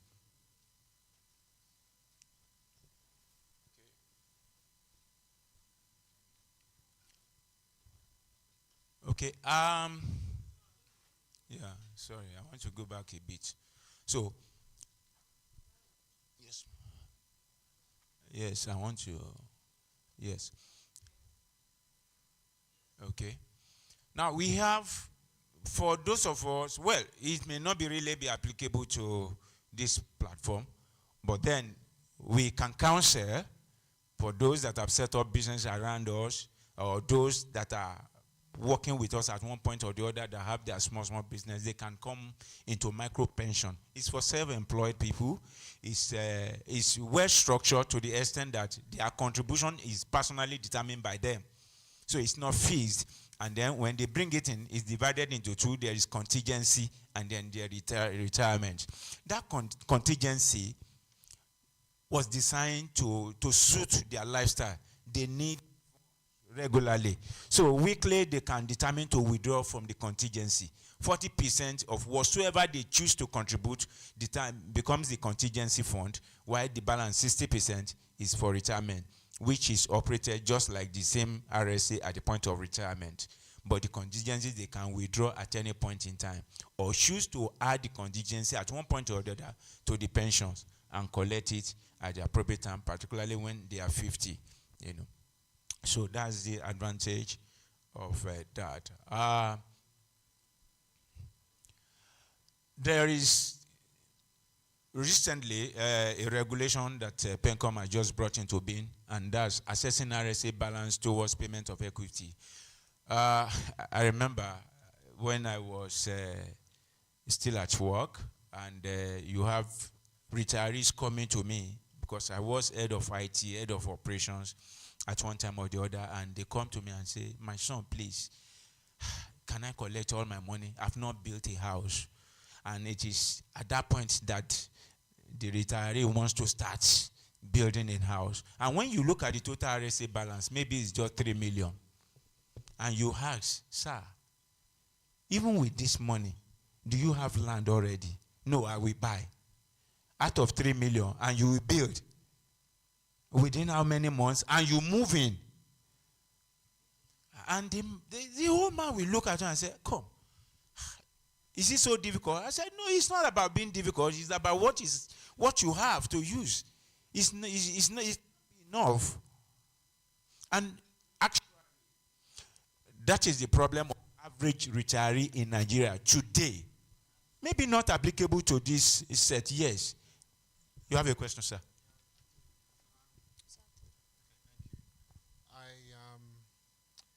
You know, Nigeria is not a very, it's not a very, yeah. So it's almost like you're, because I just think Nigeria is a very turbulent environment, okay? So you're in a very turbulent environment. You have inflation escalating. You have political leaders that are clueless most of the time, right? You're in a salaried employment. You have school fees to pay, right? There's extended family that you have to support, right? Whatever it is that you can put aside, you put aside, and then inflation deals with you, right? So I think it will be more, for me, certainly, right? It will be, I think your presentation, right, should be skewed towards how do we survive in this kind of environment. Okay, I missed all that, did I? Yeah, you missed all that, and there's all still this more. one that you're telling about 3 million and RSA, I'm like, Ogbeni, don't you live in Nigeria? Well, I am bringing to your perspective the problem of average retiree in Nigeria. Yes, you might not see that and you can't feel it, but I am telling you that there are people that are non-RSA that are working, and their money, their RSA balance cannot be structured to cover their retirement, so they have to pay them en bloc. Just give them the whole money and let them go. You have people that their total RSA is 1 million. So what do you structure? For how many years? When the man may still have the opportunity of living for another 20 years. And what do you do with that? No. No, and that is where the solution. Yes. Your job is, okay, you only have 1 million, right? You're 50, whatever it is, okay? What solutions are out there that you can structure for somebody in that kind of predicament? You shouldn't be chastising the person. You should be like, okay, you have challenges. How do we help you make the most of this 1 million naira so you don't go and kill yourself after my meeting? Thank you very much.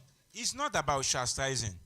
Now, ordinarily, if you counsel the retiree on how best to live his life based on whatever he has now, you are doing it on a personal note. It's not your responsibility as PFA.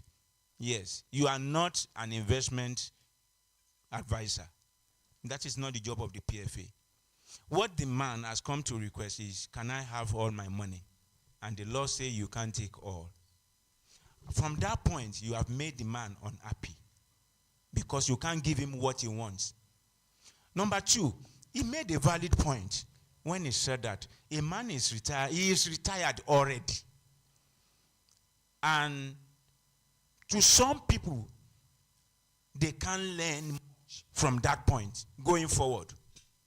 Yes, to some people, exceptional cases, you can start, I can start to learn. And you said within that 2 years, whatsoever you want to do, you can still learn and do it. Make that mix it that moment, recover from it, and then you move on. And that is true to some people. But when you look at it generally, it may not be really applicable. So you have a problem in trying to educate a man who has a total balance of 1 million naira as RSA, and he cannot do any other job any longer.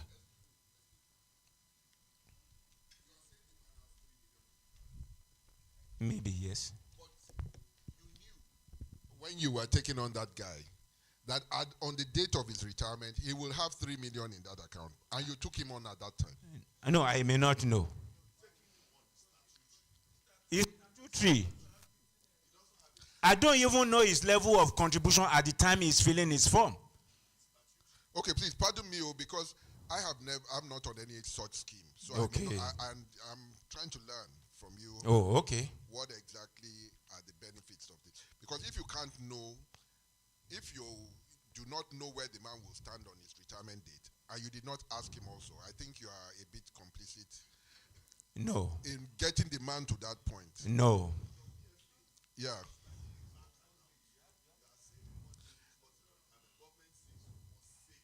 Yeah. No, we pay to it as a company. I mean, we deduct and we remit. Yeah.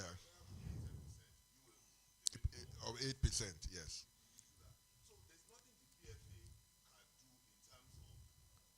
No, but can't they also ask a question at that time that based on what he's putting in, when will he be returning, and then do the numbers and say, okay, this is where you will be, so as to be able to advise the man whether to put more or to put less, or to, or to do other forms of, yeah. Yeah.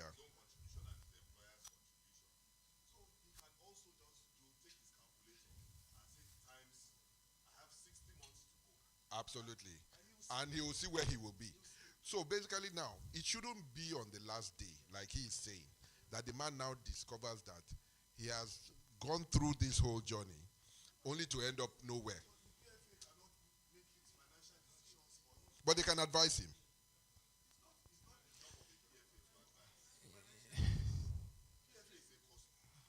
He's a custodian of the savings, right?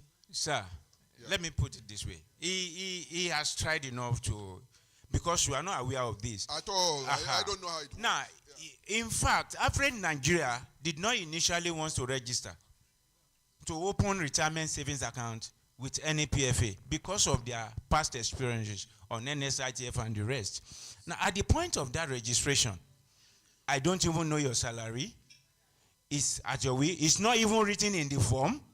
All you need to do is put your personal information. The account is open for you. You get a PIN number, and your employer pays in your income. Yes, you may say at the time, at the month, that okay, 1, 2, 3, 4, 5 months, and I know your balance. You are given your statement of account. You have so much at the end of 5th month as your RSA balance.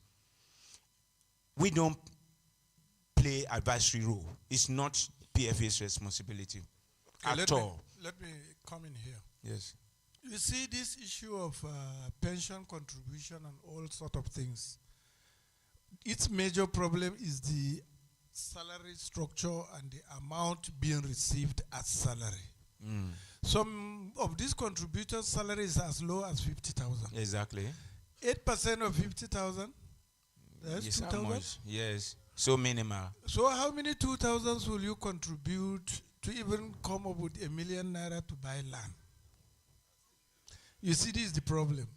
But the PFAs or whoever is so interested in the PFA, the law does not give them the room to decide for them or for the government. Yes. Just register him, just collect the money, give it to him when he is leaving.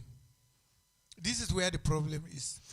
Even if you know that this man cannot save up to 1 million, up to by the time he retires after 35, the PFA or RSA or whoever doesn't have anything to. Yes, even if he cannot do anything about it, even he himself. Yes, even if he's earning extra income elsewhere. Yes, it's except not if he allowed. brings it. It's not allowed to bring in that extra income into his RSA. Does no. He can. Out. Yes, he can increase by instructing his Maybe employer. Instead of 80, say 10%, yes, or even 20. 100% of 50,000 is even how much? Talk less of any percent of it. But even the law set it that he cannot increase it beyond to a particular limit. Yes. At least he must collect 33 1/3 of his salary at the end of the month. So he cannot go beyond the particular. So the point is, it is the salary, the total salary that it is that determining determines factor. all this wahala. Thank you. So there is also room for voluntary contribution, but as we are still saying, the voluntary is still dependent on the salary. So the problem is the level of income in Nigeria for average employee. I think that one thing we're missing is the effect of compounding over the contributions in a long period of time. That's actually what causes the end amount to be very large. Yeah. But the larger problem in Nigeria is that the returns of the PFAs on a year-by-year basis is significantly less than inflation. Exactly. Because the PFAs primarily invest in bonds because they're less risky, right? But I was just looking at it that a PFA, the PFA with the highest return last year was 10%. But inflation is 17% last year. No, Last year, 2021, yeah. the highest return was 10%, but inflation was 17%. The impact of that over something like 10 years is such that the cumulative amount that you get is going to be so much smaller than your own cost base. Exactly. So effectively, right, what we have in Nigeria doesn't work for anyone. It doesn't. It'd probably be a better investment every month, take that amount and convert it to dollars. If you did that over the past 5 years, you would probably outperform the PFAs by like 10 times. Exactly. Pardon? No. You can always get, anybody can use this. I'm not suggesting it's going to work forever, but I'm sure over the next couple of years it's going to continue to work because the government spending is so high and their borrowing is so high. But at whatever rate is available, even if they say it's 800 tomorrow, right? It's almost certain that that rate is going to continue to worsen or increase, whichever one you say, right? But any kind of investment, even in equities in Nigeria doesn't outperform inflation. If you put money in equities 10 years ago, right, on an inflation-adjusted basis, right, you're still worse off. Exactly. So there's no investment really that's available to the public, right? However, converting it to dollars works, real estate works, but of course that's not available to everybody. The vast, yes, because it requires significant upfront investment. Exactly. Sorry. Just one comment from me. I think, Chidi is 100% spot on. But if we look at the devil that the Pension Act was designed to fix, the biggest problem that we had before the Pension Act came was that civil servants and people in paid employment were going from 100 to 0 overnight. Exactly. That was the devil, So it was a sort of, it would have been ideal and great if it was able to keep up and outpace inflation. But the reality is that before the Pension Act came into play, people would retire and would almost be going to penury the next day. Yes. So the idea was that upon retirement, there is something that you will get in bulk, which I think is 25% of what you've contributed. Yes, and then over the rest of, there's a little stipend that you get every month. Yes. In most cases, it amounts to nothing, but it is still better than nothing. Well, basically, the objective of the Pension Reform Act remains and is very active, which is exactly what you have explained. The only drawback is the economy. If the economy has been very good and the inflation rate is very low, you realize that even the investment returns of the PFAs will be much better than many other personal investments we could have done. Of course, yes, because of the safety of the fund, which was what was mentioned earlier. Thank you very much. Okay, I just want to ask this and question. Lastly, okay. Just yes. Hello. You have a question, okay? Yes, I say in a country like Nigeria, there are a lot of companies that make deductions from staff salaries, and they don't send this money to the PFAs. What happens? Yes, National Pension Commission is aware. Those cases have been reported to National Pension Commission, and many of those employers are already being sanctioned, and they are compelled. If an employee refuses to fill even a form, opening an account with a PFA, there's a way they can retrieve the fund from their own account and then open a particular account for those employees, and at the point that they observe the law, then they transfer the money. But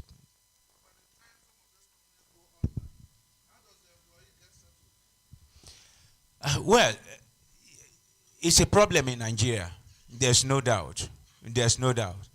There's no doubt. And that is why each employer is certificated by National Pension Commission. I don't work with Pension Commission, but that is their responsibility to ensure that all employers of labor, even if you are talking about, what about the states overall? Out of 36 states now, you have only 9 states that have complied. 9 states paying employer-employee contribution. So what do you say? And the states will tell you, yes, we have their own laws. So, yes. So thank you very much, sir. I'll just round up and then come to you before I round up. I missed a lot, so my apologies. My apologies.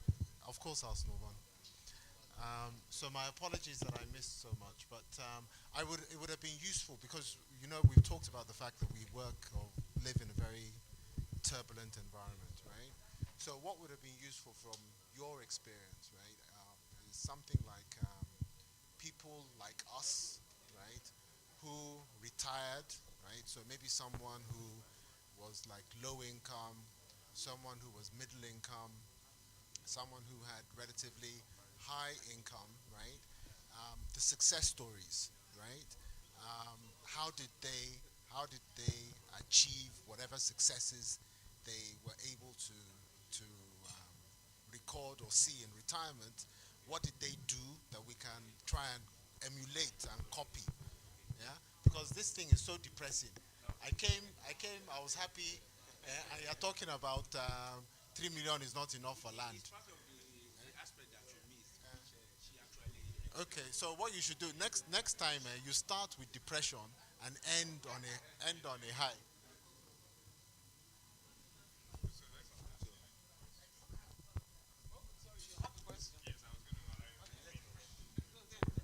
Okay, I was going to allow you finish, but let me just do this. First of all, to add to what they all said, 10%, 20% of nothing is nothing. So if you're not making enough, it doesn't help. But to Obi's analogy regarding compounding, certainly helps. But the earlier you do it, better. But more importantly, which is an aside from this, but to what you do in your company, what do you do to educate people from, maybe it's not you, but maybe that's an issue you can go into, for students from high school, from secondary school, to educate them about this, because that's where it starts. It's not when you get your first job and you're completing those forms and you don't even understand what you're doing. You just say, okay, let me do the math, money, let me do this percentage, less percentage instead, but to educate the younger ones, the kids, because even in certain societies outside of Nigeria, they do not teach them about wealth or making money. And I think it's very important. So maybe that's somewhere you can help too. Okay. Thank you. What we're trying to do, apart from integrating this presentation into NYSE, that is the point at which people get job. We also try to link up with employers of labor. As you bring in new employees, people are counseled for the need, for you to effectively understand retirement planning, and you start much earlier, even if it means starting entrepreneurship, simultaneously with your salary job, and that will cover whatsoever shortfall you could have in terms of low income, and that's the best. Well, the law doesn't allow anybody Yes. to do that. And yes. that is why it's So being done on yeah. consultancy I mean, basis. it's a good to have. It's a good to have, but yeah. I mean, no school owner will be interested enough in their students to do that. Trust me. Yeah. I mean, it's like, so we just want to talk a bit about entrepreneurship. We are almost rounding up, because what we're saying is, like we agree that we cannot come into retirement to do nothing. So maybe that is the time that our gentleman there talked about to take on side hustles, or the side hustles you started while you were working. This is the time to now step into those side hustles and really face them squarely and run them. But hopefully run them in a way that is scalable. Not run them, just, to just spend time. So there are quite a few reasons to start business, when in retirement. One, just staying active. Because if you're okay financially, one of the things you can do is start something. Because this is an avenue to engage people. By the time you are running a business, there's so many aspects. You are talking to vendors, you are buying, you are selling, you are balancing your books. There's so many things to engage you. So that is something to wake up for every day, I would believe. And of course, it keeps you mentally alert. Because unless you are just doing anyhow business, you should want to know how well that business is doing. It does keep you mentally alert. Of course, for some people, it's just to pursue passion. So you have gone through that grind for maybe how many years of your life. You had a passion for baking. You had a passion for photography. This is the time that all those can kick in. Sorry. Right? Sorry, sir? No, passion. Not for money, sir. It's also a way to stay social. Because, when you run a business, you are actually interacting with vendors, with clients, with your employees, who are usually such, a difficult set of people to manage. So that is that. And, for even the lower income people, now we understand why, some families will have that Gates house shop for mama, just selling Okin biscuits and all that. It was just to stay social, because loneliness is real in retirement. Loneliness is real because your social contacts would have, decreased. And also it's a way to give back to the community. If you run a business within the community, I imagine that you'll be employing people, within that community, right?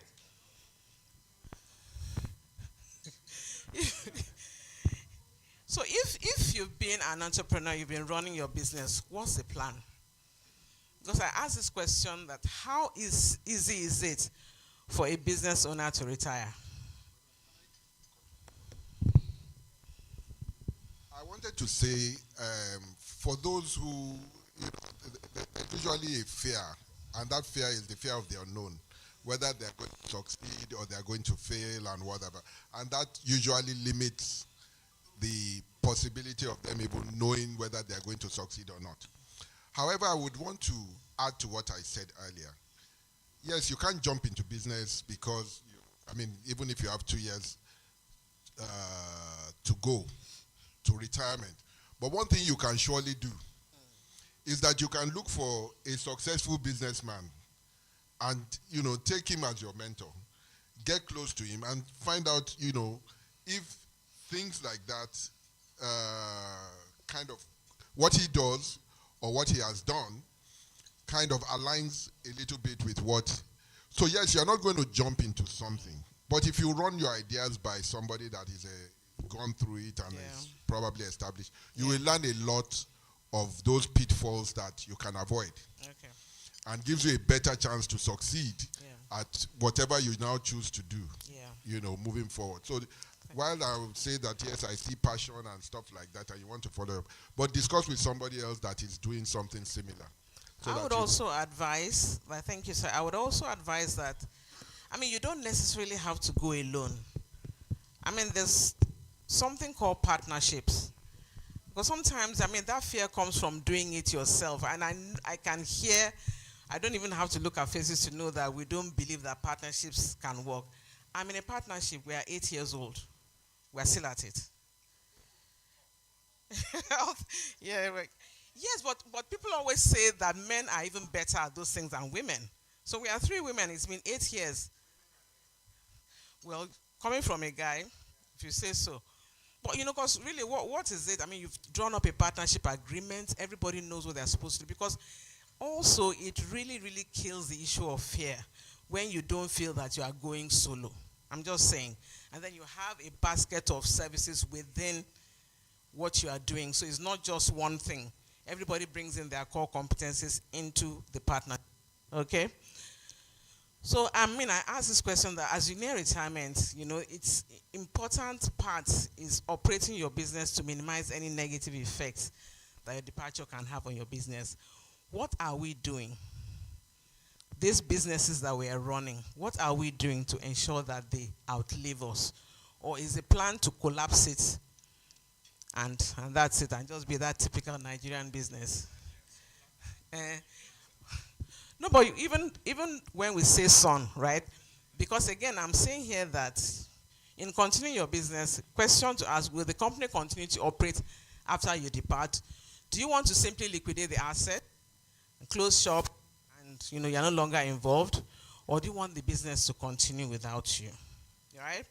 If you choose for the business to continue, then it's important that you choose a successor. And please, it doesn't have to be our children.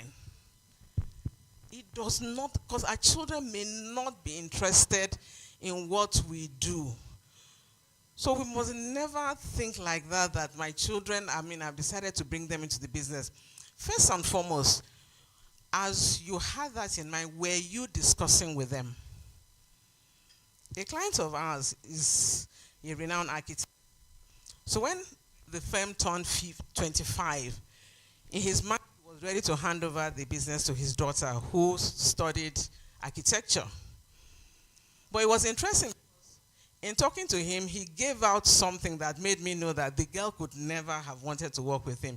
Most of her long vacations, she would work with another architectural firm.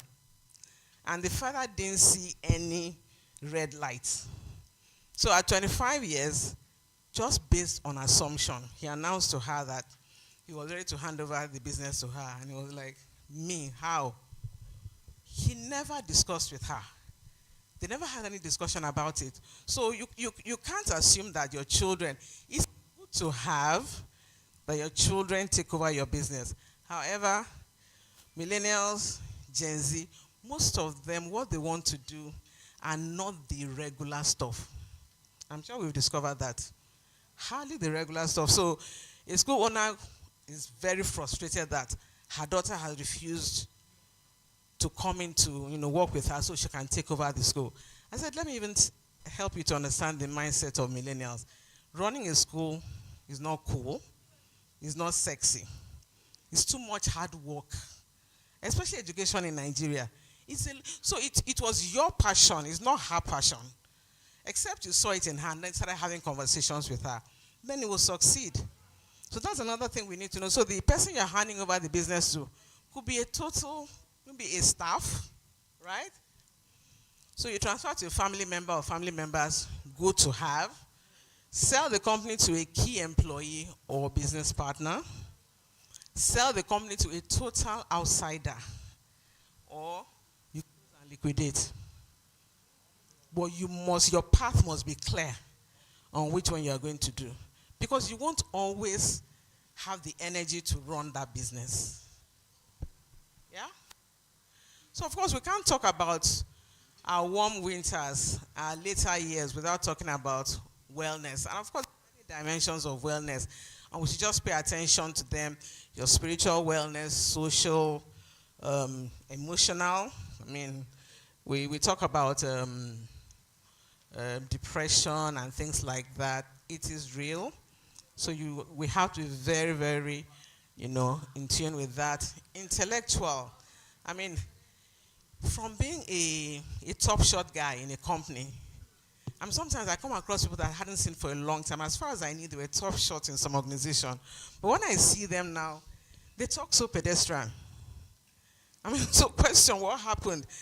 I know you can lose your vocabulary as you age if you don't continue reading. You know that. So the day you stand up to speak somewhere, you sound very pedestrian. So, read, stay on top of that. Of course, environmental. Lagos makes this really difficult because ideally, as you age, you want to retire to, I'm seeing outside now a lot of greenery, clean air and all that. Okay, tough luck with Lagos. But that is the ideal, right? Of course, physical, we have to very mindful of our physical wellness and occupational wellness. So I would advise that you intentionally set aside daily exercise time. If not daily, perhaps 3 or 4 times a week. So is anybody here in the gym at all? By show of hands. Okay, gym or walking? Okay. Oh, wonderful. I'm impressed. Please.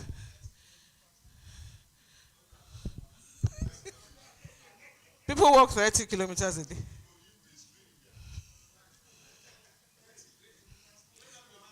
That, I think there's a point they are trying to prove.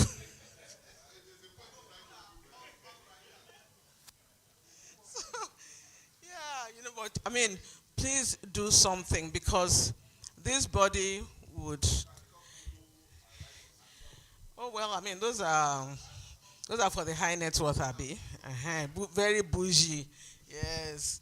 So aerobics, walking, swimming, water aerobics. If you are comfortable in the pool, cycling. Some people are members of a cycling club. Brilliant.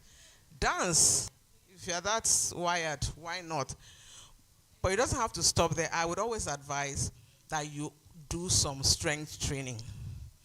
Even if you walk only, lift some weights because these muscles, they will disappoint you. They will disappoint you. And there's nothing as uncool as men with rounded shoulders. And that happens when you age. I'm telling you as a woman. When your shoulders are not buffed, I mean, and it's, yeah, because that's what happens to men as they age. Your shoulders get droopy, your bum gets droopy. At 64, I can tell you anything now.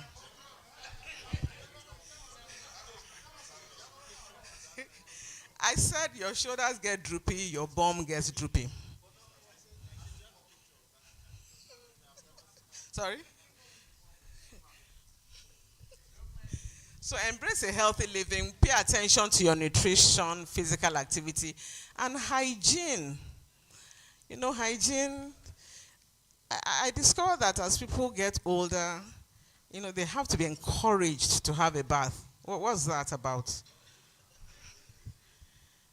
11, you've not had, my husband, let me use my husband here because so I'm saying, since when did this one start? That you are now not having your bath like before. No. No, I'm speaking as a wife to all of you. Take notes. Please. I'm speaking as a woman, the woman in your life. Please have your bath. Okay. No, please, okay? No, even if you are staying at home, you have your bath. For your wife. Yes.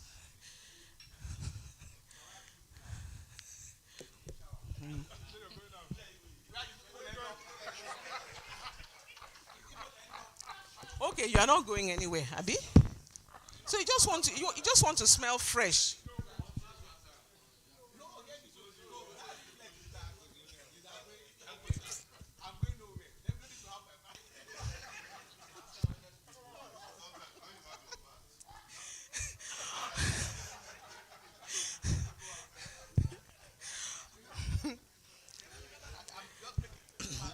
Okay, let's talk about legacy. Yes, sorry. No, I mean, but I'm also asking him that if he has his bath and stays back at home, and she says that he's not going anywhere, so it's obvious that he's doing it for her. I tell her you just want to smell fresh for her. Yes.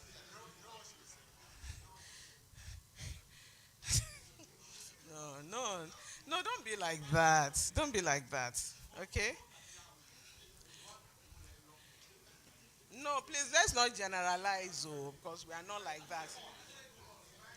Not, no, not most.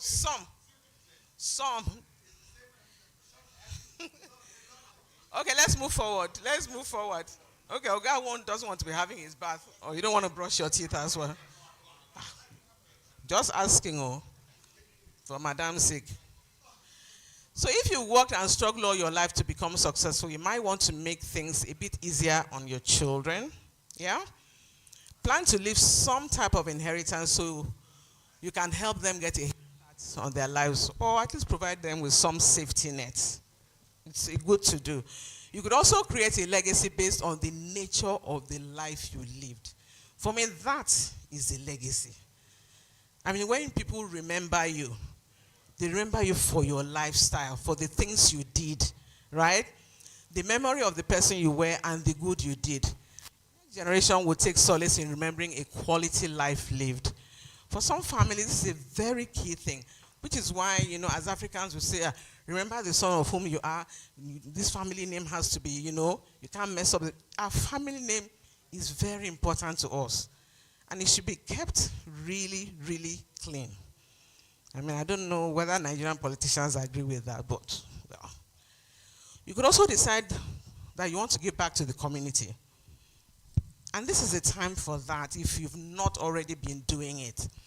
Because all this money that we have saved and all that, listen, God blesses us for a reason.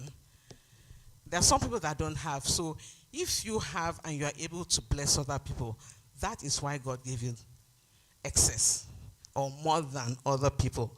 So that through you, there's some equity in the world. And that's because everybody can be rich. And in Nigeria now, there's poverty. So who and who are we helping? We're investing in our children, colleges are, but what about, your drivers, your house helps and all that. As you grow older, the dependence you're going to have on them is going to be major. So if you have not been kind to them all these years, it won't be easy for you.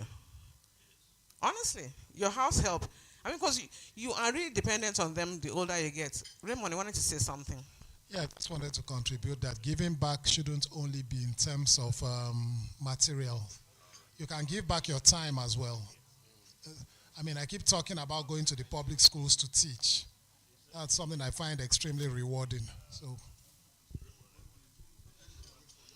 no, Raymond has been doing it for a long time, and I think it's something we should all emulate.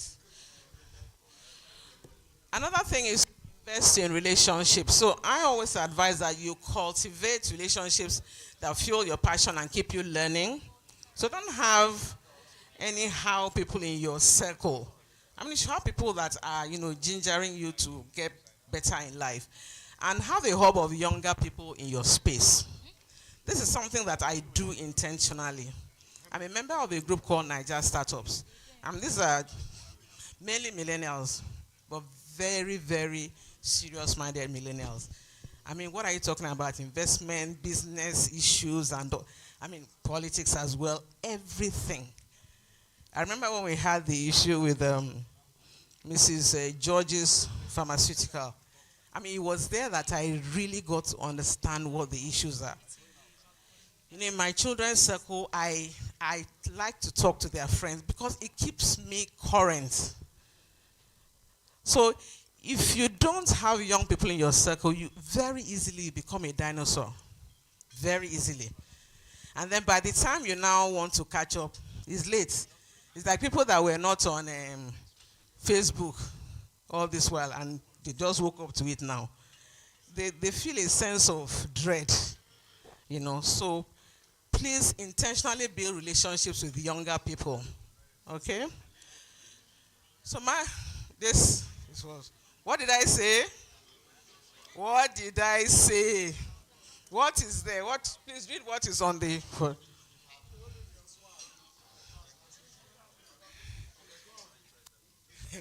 So this swag versus this swag, which one do we?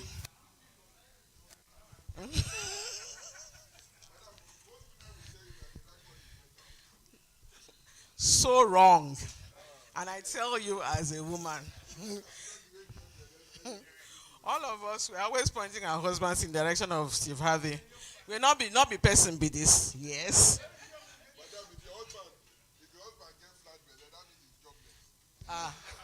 No, that means he's in the gym. That means he works out. Okay, Steve Harvey has a flat tummy. He has square shoulders. He is ripped. Shebi, if you go on the internet, you see him in the gym. Oh. No, no, no, no. You see him in the gym. I'm not even joking. Why? Because I'm in the gym 4 days myself. Myself, I'm trying. So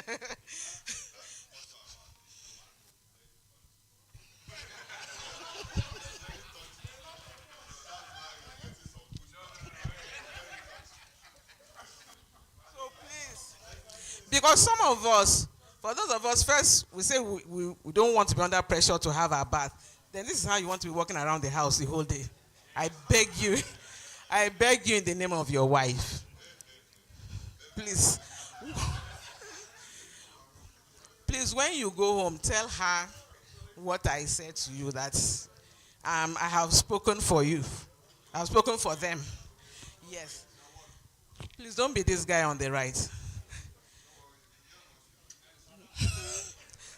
Sorry? It grows both ways.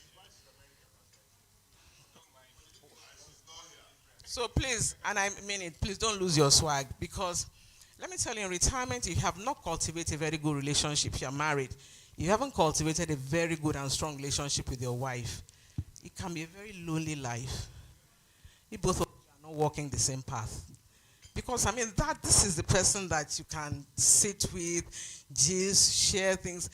If you don't have her on your side, life will be miserable, life will be lonely. Well, I don't, whatever you have, I'm just saying, have a very good and strong relationship with your spouse in retirement. And you don't just stumble on it. Hopefully you've built it up over the years. Yeah. So, thank you so much for affirming. Mhm. So tips. I mean, I would always say this. Please watch out for this. Don't jump on any bandwagon. Because if you do, you lose your retirement funds. And retirees are the easiest to scam. Right? If the offer is too good to be true, then obviously it's too good to be true. Agree business. Sugar.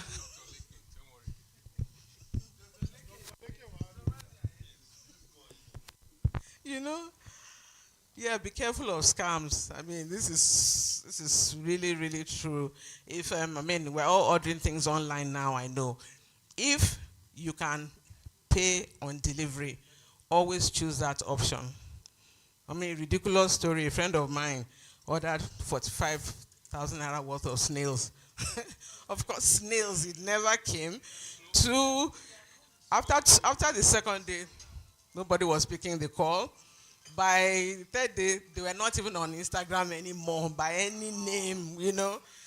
So I told her that was just lack of due diligence on her part. Sorry,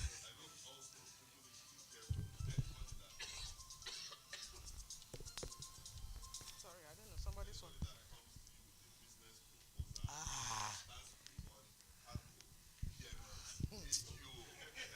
Envy something, don't run. Forex, Forex. dollar, long shot, forward back, don't run.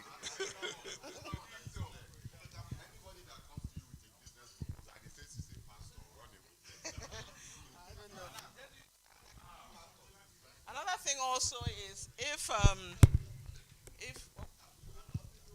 okay, I wanted to. I mean, I'm sure we all know the way Ponzi schemes work. So for most of them, that is how it is. And the advice is, whatever you are investing in, if it's not a regulated sector and something happens, you are dead.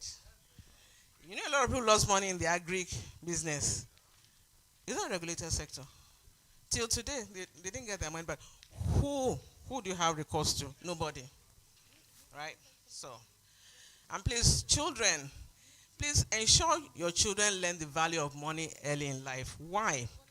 All this money that you've invested, you've put aside to have a comfortable retirement. If your children don't understand how to manage money, your old age will be very, very terrible. Because they would, God forbid, go into funny businesses, debt, and you would jump in to rescue them. And it would reduce your. So please, regardless of what age they are, if they are still young, open accounts, ensure they save cash gift, introduce investments early in life during the long vacation. That is what they should be doing, right? Children, as they get older, they should do house chores. Why? Because you work very hard to make money to look after them. They should understand what hard work is like. Never mind that they're in Nigeria, where hard work doesn't seem to matter. During the holiday, they should take on holiday jobs. Even if you have to pay a friend to pay them, let them do that. If they have to take public transportation to go, let your driver take them with public transportation in BRT or Danfo or Keke. They should know. They should know. I said your driver should take them. And your children should learn life skills from you. How to do laundry, how to introduce themselves. I visited a friend, when I was in Toronto, and I had never met her children. So she had welcomed us, and we sat, and then her son comes, a 15-year-old boy. I mean, with the confidence with which he introduced himself, and I thought, my God, my children are not like this. I was so impressed. And he said a lot about her and the boy, okay? How to give presentations, right? How to practice at home, how to care for a vehicle. Because, that time will come, if knowing us now, if you don't buy them brand new vehicle, you point at one in the family fleet for them to take. Then on Third Mainland Bridge, they will now call you, hey, Daddy, I don't know what happened. The car stopped. Some can't change tire. Some don't know how to check oil. You should teach them that. How to complete minor home repairs. They should be able to change bulbs and do all that. How to cook, how to push through pain by themselves. Don't cushion their lives too much. How to say no or not yet.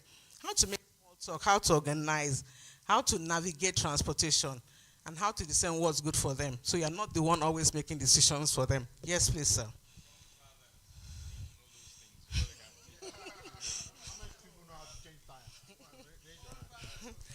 And in regard to your estate planning, my question is, if something happened to you, would anyone else know your password?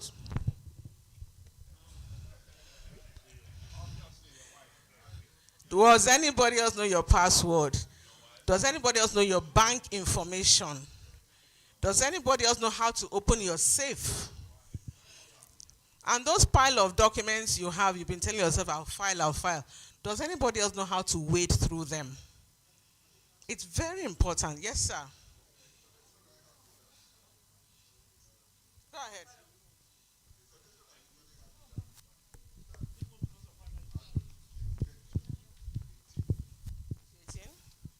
When they become adults and you begin to actively engage with them. Hand over to them. Yeah, you engage with them. So one thing I did in my case is that as they get to 18, their birthday present is coming in as directors, first of all, into the business they are there. Then on certain accounts, you make them joint signatories. Okay. You understand? So, they will be able to at least access cash. You understand? They are not going to have access to everything, but they will have up to a certain limit. So that, that's fine. You understand, you bring them in as co-signatories, where they have a mandate, maybe both of them need to sign together. Yeah, the important thing is that at least somebody else So should you don't know. need to wait. Yeah. Maybe, they may not even need to change anything because if they're already... Because I had a colleague once. He went on from the bank we worked to be the MD of a bank. He died in a plane crash. In a plane crash. In fact, I remember because the plane crash was on the same day as Asuko's wedding. So the morning after, we had to run, all former colleagues to the wife. She knew nothing. Yeah. She knew nothing. So we had to be coaching her. First and foremost, the key of the safe, give it to your brother to keep in the boys' quarters, drove out all the family cars to keep with the neighbors, so it was just the bank cars. Because by 5 p.m., they arrived. I mean, the village meeting people came in, and I mean, it was a humongous house in Lekki. So they were looking up and down as if, because I was reading their minds, and they were thinking, so is this small girl that is not going to inherit all this? You know, so, and she didn't know anything. So somewhere along the line, she told me later that thank God for an honest account officer in one of the other banks. That the guy came forward 2 months after to say, I'm not sure you know, but your husband had an account with us and blah, blah, blah, this and that. So please make sure if you have issues with it being your spouse, maybe your children, okay? So how many of us have wills? Please raise your hand proudly. So why don't the rest of us have wills? Yes.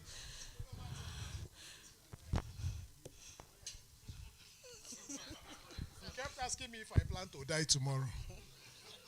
Are you sure that should be your lawyer? Just saying.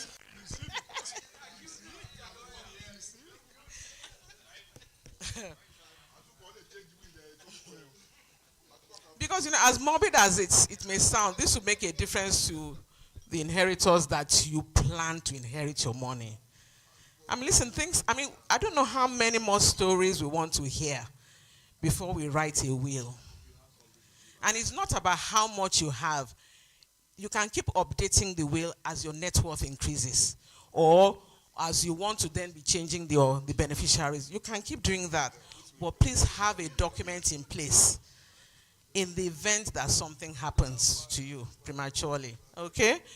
Of course, you can also take out a living trust, maybe for your children's education. The idea of it being that you don't want the standard of living that you had in mind for them to dip. So you take out a living trust. When you die, at least they can go to the Harvard now. Abi? So that's it. That's it. It's a wrap.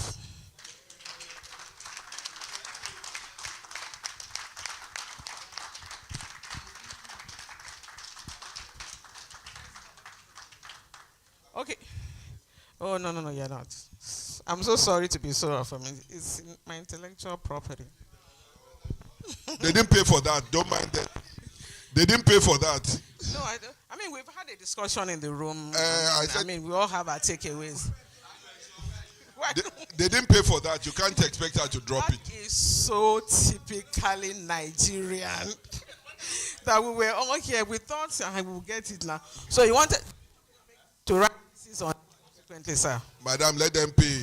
Let them pay. You send it to them. But madam, you know that it was pointed out there. I think in summarizing, I think you should still do a bit of what Remy was saying about fighting this inflation thing, because I think we've not done fighting what? Inflation. How do we outperform inflation? No, we've said that. I mean, dollar-based assets are your surest. I think we need to emphasize that. Dollar-based assets are your surest way right now. We've said that. So, because if your retirement benefit is not going to outperform inflation, it's as good as, it's not reliable. Please, can we take a look at the screen? Bring out your phone. If you are on social media, follow these handles or take a picture. Subsequently follow these handles for updates on retirement planning. And I also do pre-retirement one-on-one coaching, where we delve into your own peculiar situation, and then we are able to forge a roadmap for you. Extremely confidential thing, and so that's it. Sorry, just a quick one. I'm just trying to get your name. Oh, my name is Inyang Sami Orungbe. Okay, so it's that one. I'm Sani Orungbe. Okay, I've seen it. Yes, sir. Yes, thank you. Thank you, Auntie Inyang. Please do you know what? You don't even know the other half. Shaibu, please, can you do a vote of thanks, please?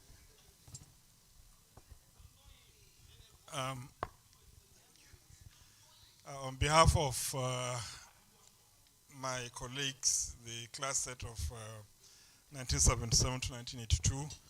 We want to express deep appreciation to you, Madam, for an excellent, excellent value-adding presentation. I think we've gained tremendously from what you've, the last almost 2 hours plus. For me personally, from the presentation, I got my brother to agree to give me his pin because you said, you know, it was important for over the pins. You saw him when he sat down next to me here. That was what the discussion we had with him. I agreed not to hand over. So I got that out of this presentation. So once again, thank you so much. And I believe a lot of us will personally see you behind the scene to either ask for more clarity as well as discuss for some other business opportunity. For me personally, I think I'll soon come to you. Thank you so much, and God bless you.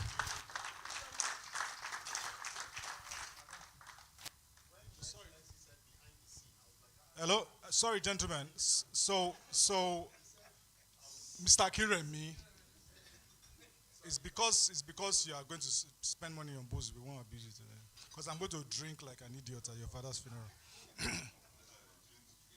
Sorry, guys. So we're going to ask Dr. Shunui to come on stage now.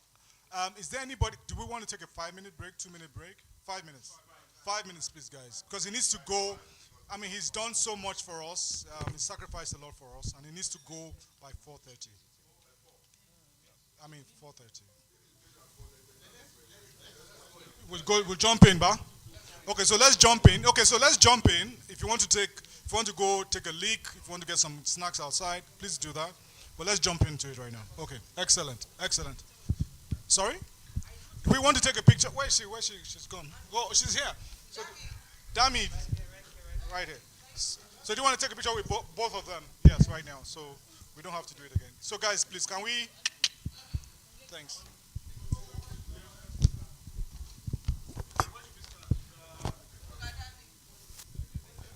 Sorry, sir.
Florida, gentlemen.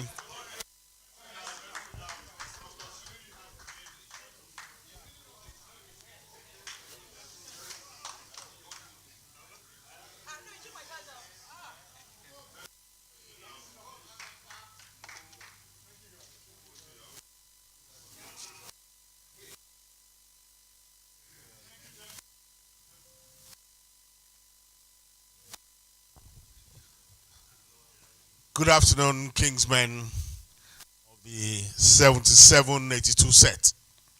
Who was the school captain in 77, 78? Obineche. Okay, so Obineche was a year after me. That situates me nicely in your memories. Now, in my study of King's College sets, and I've done a lot of studies on King's College, I've been on the executive committee of the KCOBA for 30 years, unbroken. I've missed one meeting. In that time, I've missed one meeting and the last King's Week.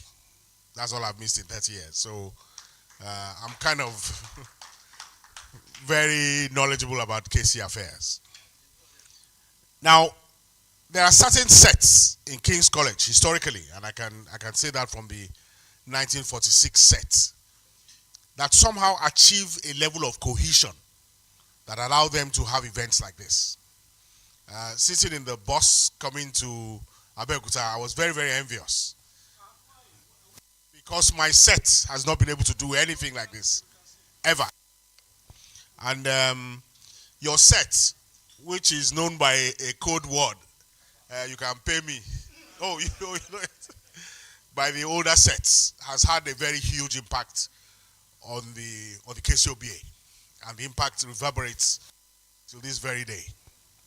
I can think of other sets like yours, the 1946 set with Aida, Asiodu, Duncan, and some other notables. The 1958, 59, 60. They're known as the tripartite set, comprising of the golden ingots, of the 59 set. That was when King's College turned 50. The Independence set, 1960, and the 1958 set, Professor Osato Osaka is one of those. Then we have the 1965 set that had Bayo Ogunlesi, Williams and co.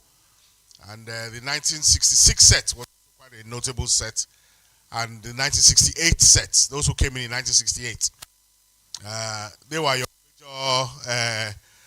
major opposition, and we call them the cohort in comparison to the cabal. So I'm proud of you. This is a great thing. Please do more of it. All right. This talk won't take too long. Just some pointers on how to live. I suppose everyone in this set is older than 55 now. I think Lawanson is the youngest. Yeah. So means that all of you are 55 and above. All right. So I have good news for you and have bad news. Which one do you want first? Good news or? Well, the bad news is that many of us in this room are going to live to be over 100. That's the bad news. So all that work you are doing, you have to do more work to live. It used to be 70, that was the cutoff point. But now people are actually going to live to be over 100. I'm a member of the Metropolitan Club. Very, very likely him. He's a very cautious man. That statement, live beneath your means, it should be carved in stone. Yeah. Very, So, yes, so many of us are going to live to be over 100. The Metropolitan Club, an 80-year-old is a young man. Akitola Williams is 103. Chris Ogumanjo is 99 this year. Asiodu, 88. Okunu, 89. Ojora, 90. Anyoku, young man of 85. And so on and so forth. 80-year-olds they are to a penny. And it shows that the main reason why they live that long is because of their attention to their health. I see that only 4 ticks are on the medical care in comparison with 11 for finance. Accommodation and lifestyle seem to mean nothing. The truth of the matter is that health may not be everything, but without good health, everything is nothing. If you know anyone who's had a stroke and is bedridden, it's one of the saddest things that can happen to anybody. They would pay anything to be out of that situation. So please pay attention to health. And this is what this talk is all about. All right? There are many advances in medicine now that allow people to live longer than the 70 that the scriptures talk about.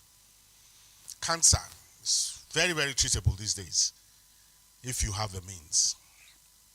People are taking antihypertensives, they are taking cholesterol lowering drugs, they are taking anti-diabetic drugs. So healthcare has improved to such an extent that, you know, it's a great thing to be able to live longer. And what is more important is not just the number of years, it's the quality of life. So that's the good news. The fact that you don't have to retire at the conventional age. You can actually retire much later.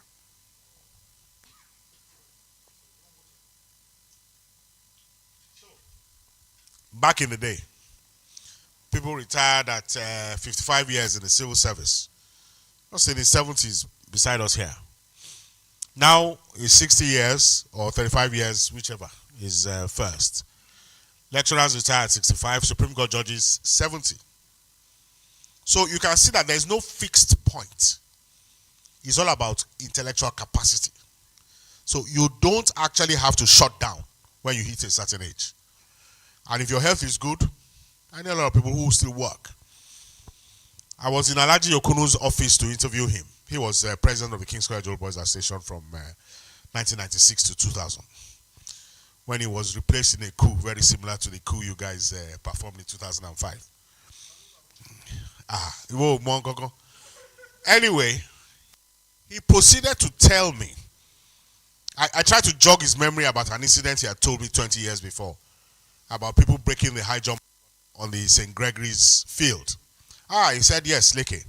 He said, on that day, 6 people broke the high jump record on the St. Gregory's sports field. He proceeded to tell me the names of the people who broke the record and what they did thereafter. This was just 2 months ago. And he's 89. He was in his chambers. He was researching for the visit of the Ghanaian president. And he picked up the word that Nkrumah in a text had spelled the name Akufo-Addo differently from what it is spelled now. And I mean, that was how much intellect he was bringing to bear on a minor issue. So he's as alert as any of us here. Certainly more alert than I. So you can walk literally until it's time to go. That's the good news. All right? Bad news is we live to be very old, which can be bad if you don't have the resources. The good news is you can be in a state of health to actually achieve these things creditably. You may not be able to do the manual. If you're a surgeon, for example, you may not be able to do those fine stitching and all that. But if it's intellectual work, which is where you should have graduated to the point where you're not the hands-on man, you're just directing people, then you can work till very, very late in the day.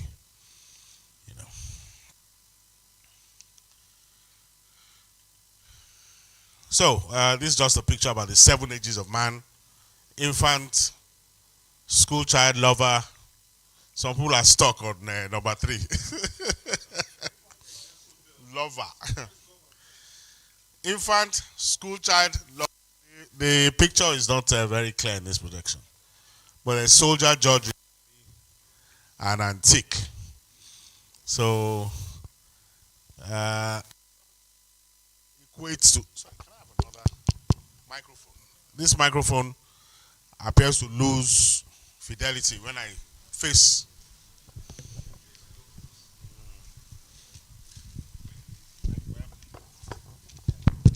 Hello. Okay.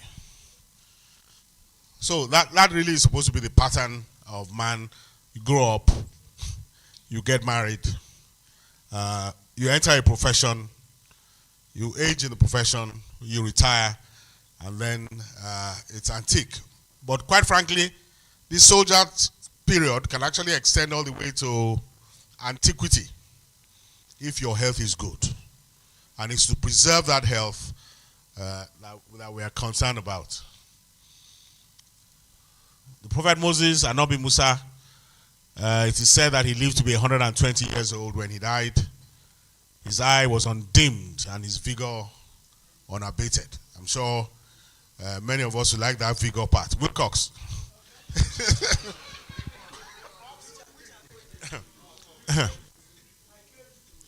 From your moves today already, we know that that vigor part is.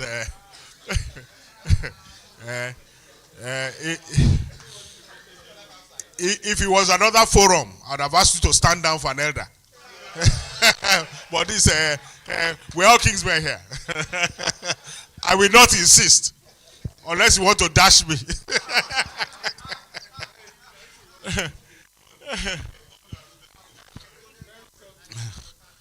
Okay, so Nigeria has one of the worst health indices in the world. Of every woman who dies in childbirth globally, all right, 10% of them are Nigerians. You know, Africa has 40% of the global health burden. Nigeria is 10% of Africa. Or Nigeria is 25% of Africa. So we carry 10% of the global health burden. Situation is very, very bad. 1 in 5 children die before their 5th birthdays. We lose 1 million children a year. Life expectancy, nobody has the right figures, naturally. This is Nigeria. But it's probably around 50 years old, which means all of us, it can't be 55 with that number of infancy. All of us here have exceeded the life expectancy. So it's very bad. Ghana, beside us here, has a life expectancy of 60. So the situation is awful. If you take 1,000 naira to any general hospital anywhere in Nigeria, you will save a life. 1,000 naira. Insulin, antibiotics. It's so bad, but it's so hidden. It's a hidden massacre. People die like flies in Nigeria. And, you know. So I once witnessed an accident with abroad in the UK. There was a lot of commotion. There were ambulances everywhere. People were taking off their coats to cover the victim.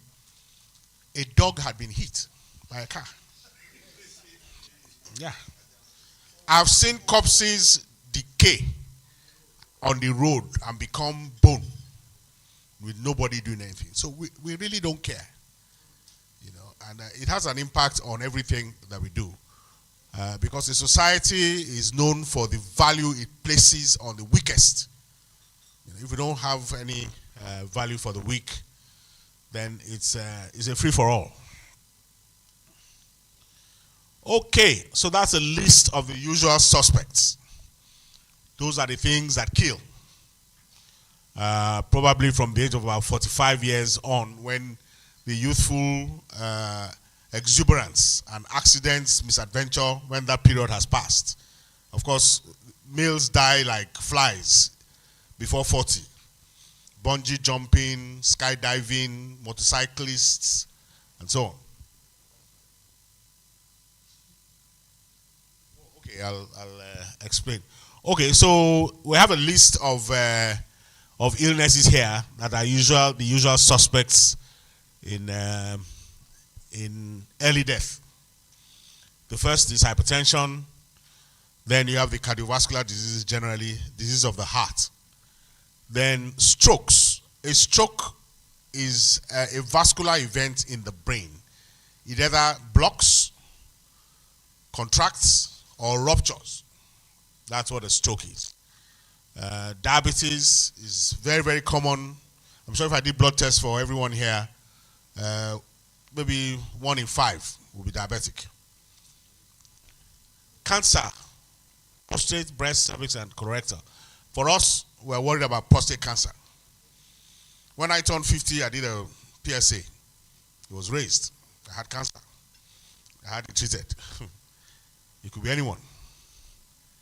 Obesity, kidney disease, accidents and violence.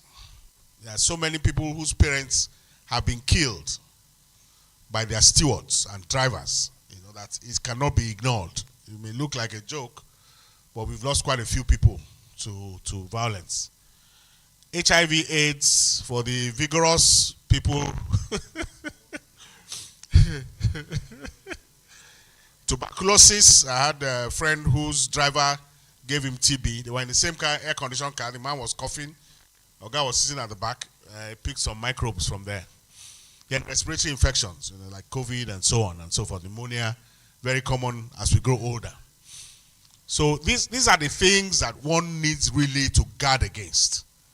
Hypertension, heart disease, strokes, diabetes, cancer, obesity, kidney disease, accidents and violence, HIV/AIDS, and respiratory infections. And there are things that can be done to mitigate the risk of having any of these ailments. Let's talk about hypertension. So, what I would recommend is that everyone in this room has a full medical examination. That way, it's like an audit. You audit the accounts of a company and you know where the problems are. Where is this leakage coming from? Is it the petty cash vouchers? Is somebody loading the voucher to buy one minor thing that just keeps on recurring? Where are the problems? A full medical will indicate where attention has to be paid. Is the heart marginally enlarged? Is there unfolding of one part of the heart, which usually shows raised blood pressure? In the eyes, are there some ruptured vessels inside the eyes? Are there some pieces of cotton wool when you look into the eyes? Is there anything that indicates, is the pulse faster than it should be? All right. So a medical with a physical examination will pick up all these issues. So we know, okay, this is where this gentleman is as of the 3rd of October. Then you can start to make the necessary adjustments. Some of these things are reversible. Okay? For cardiovascular disease, usually we say that the 3 H's are mostly responsible for items 2 and 3, cardiovascular disease and strokes. And what are these? High blood sugar, high blood pressure, and high cholesterol. Those 3 H's, if you can take care of them, I think that would account for 60% of the illnesses above the age of 50. High blood pressure, high blood sugar, and high cholesterol.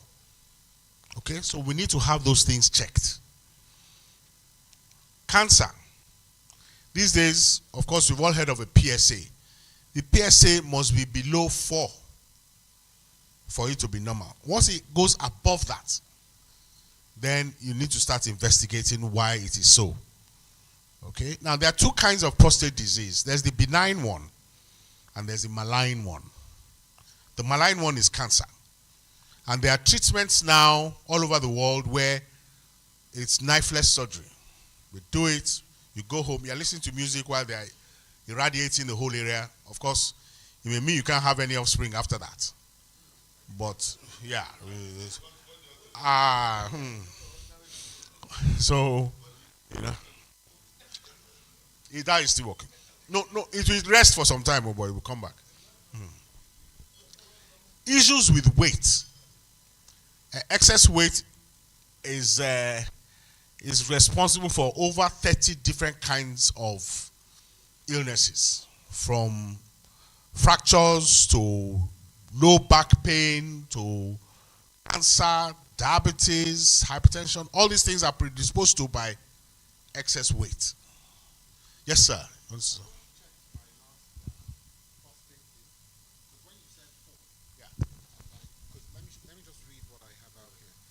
Is this confidential or you want to? So they have here they have here that between 40 to 49, it's supposed to be lower than or equal to 2.5. Between 50 to 69, it's supposed to be lower than or equal to 3. And over 70, it's supposed to be 5. And thankfully, mine last time was 1.81. Yeah, so yours was good. But it seems as if black people have a predisposition to the disease, which would, if I followed that, I'd be dead. Yeah. Apparently, the vitamin D, we never knew how important vitamin D was until COVID. And an old boy, Yemi Johnson, who was in the 69 set, he said everyone who died in his hospital had vitamin D deficiency. So that vitamin D appears to have a significant role in infections and in cancer. And all of us in this room, I'm sure, have vitamin D deficiency because we are black and we don't go out in the sun enough. The policeman on the road, the laborer on the road, they don't have vitamin D deficiency. They're in the sun. Vitamin D is made in the skin. When the sun shines on the skin, vitamin D is manufactured. White people don't have that problem. They can sit in this room and get enough sunlight from out there. So the increase in the rate of cancer of men who travel from Nigeria, travel abroad to live abroad, was so remarkable. There had to be a reason. We thought it was the food. It's not the food. It's the sunshine. So those figures are not so accurate for black people. We find that the cutoff point for black people should be at about 4. And this is black people everywhere. Sorry, doctor. Yes. Can I ask a question? Where are you? Oh. I'm here, sir. Okay. Okay. Bumi was quite lucky. Mine is a lot higher than that. But the doctor told me that because mine actually came down between, subsequent readings, he said it can't be cancer if it's coming down. Well, let me just tackle that. Now, the prostate gland is a walnut-sized gland between all our legs. I don't have any. All your legs. Well, that's God. It's normally the size, this size. But I've seen it grow to the size of a fist. Yeah. So, 2 things can happen to push up the PSA. One, the normal physiological growth. We say that 50% of men above 50 would have an enlarged prostate. 60% above 60, 70% above 70, 80% above 80. You will not have an enlarged prostate if you don't live long enough. If you don't live long enough, you will have an enlarged prostate. All right? So that can cause your PSA to rise. Too much vigorous activity of that type can also cause your prostate to rise. I didn't mention anybody's name. Oh. No. Yeah. No. The activity helps to eject the toxins that may cause prostate cancer. All right, but the activity also causes, when the fluids flush through the prostate, there's damage done. In an ejaculation, there's a very vigorous contraction of the muscles, the epididymis, and all the muscles in that area, which forcefully ejects the seminal fluid. And in doing so, some damage is done to the cells. Yes. Now, when cells... so that can raise the PSA, because the PSA is prostate-specific antigen. It's something produced by the prostate gland when it comes under some kind of trauma or inflammation. All right? So that it can go up. Or if there's an infection sometimes, if we see a swinging prostate PSA level like that, we usually will give a long course of antibiotics. So, sir, to if there is activity and I just go for the PSA, it can mislead the... In fact, before you go for the PSA, you're supposed to stay for 4 days. Yeah. We'll get there. So, yes.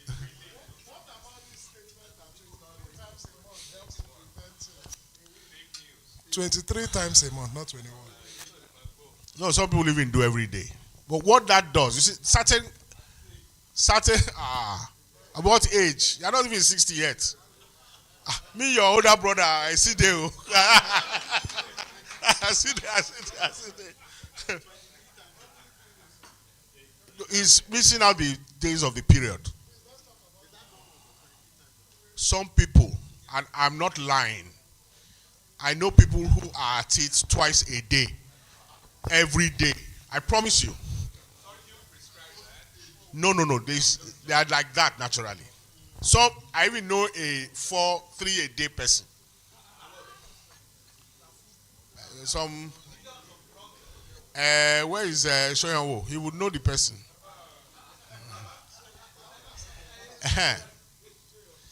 What's your question? Yeah, so there are toxins that are produced in normal everyday living. All right? For example, people who are often constipated, who eat a lot of meat, are more likely to have gastrointestinal cancers.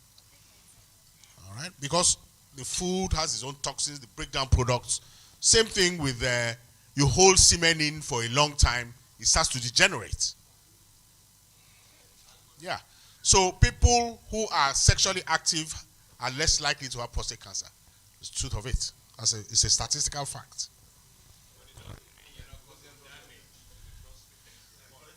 No. So if you are doing, the fact that the prostate PSA goes up doesn't mean there's extraordinary damage. No, it's just that it affects the results. Yes. Yes. So getting down is like appetite. Some people, they eat one slice of bread, they are okay in the morning.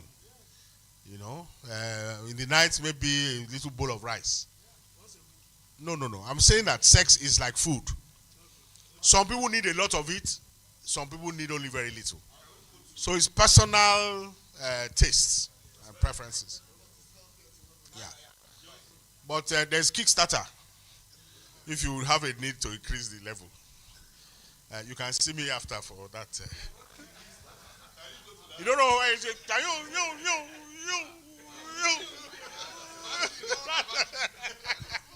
But what I do? Okay. So the health is very much like a car. If you don't maintain it, this is what you get. That's a Cadillac, you know, in all its rusted glory. Same car gleaming in the sun. All right, that's a 1934 Fleetwood Mac. This was taken 2 years ago. You can still have cars well maintained that are looking like this almost 80 years after they were manufactured. The body is the same. If you maintain it, you can reach, really, really very high levels of efficiency. You can sustain 80% of your abilities at age 40, at 80, if you do what is necessary to achieve that. So, the examinations I spoke about, you would need, for example, in doing that test I spoke of, to do a detailed history. What are the things that are wrong? What have you noticed? Do you sometimes notice that your heart beats very fast? Intermittently? That may be a clue to something very, very important. Do your feet swell? When you cough, is there any blood in the cough? The things that most people ignore. Oh, doctor, my stool was very black yesterday. I don't know. You don't mind all this wine they are making. Exactly. They'll say it's stout. You may actually be bleeding from your intestine. And, people are bled to death that way. When you see black stool, it's called melena stool.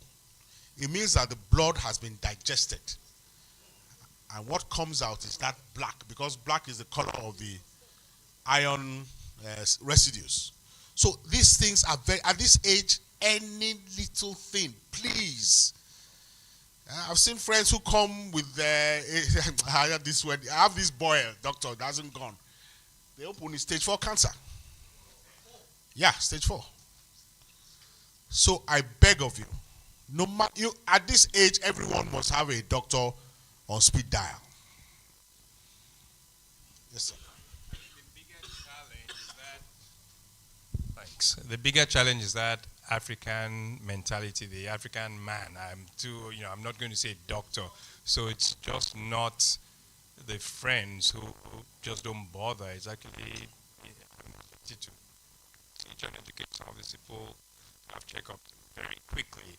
A Kcoba, 1 year junior, when I worked with him about 10, 12 years ago, he said he had never had a physical checkup.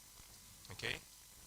Um, the company brought people for just routine checkup.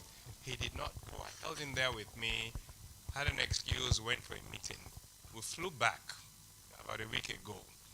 He said he took his father, father has cancer. Then I asked him before he told me about his father, have you done your checkup? He goes, oh boy, I just wrote my father. I did it today, my last series. That's the best checkup in his life at 55. No, you see that African macho culture, it doesn't work. I take God beg you. It just doesn't work because there are so many things that start so innocuously, so innocently, so harmlessly, that have dire consequences. You know, in my 40-year career as a doctor, I have actually seen so many disasters happen that it's scary. I've seen people come in to the clinic, sit on a chair, waiting for me to finish the patient, and they die there. Yeah, they're there, they die there. You know? I've seen people that say, please, okay, take your medicines. Your blood pressure is very high. They say, okay. They say, doc, that's in the key battery. In the key battery, I don't feel take them.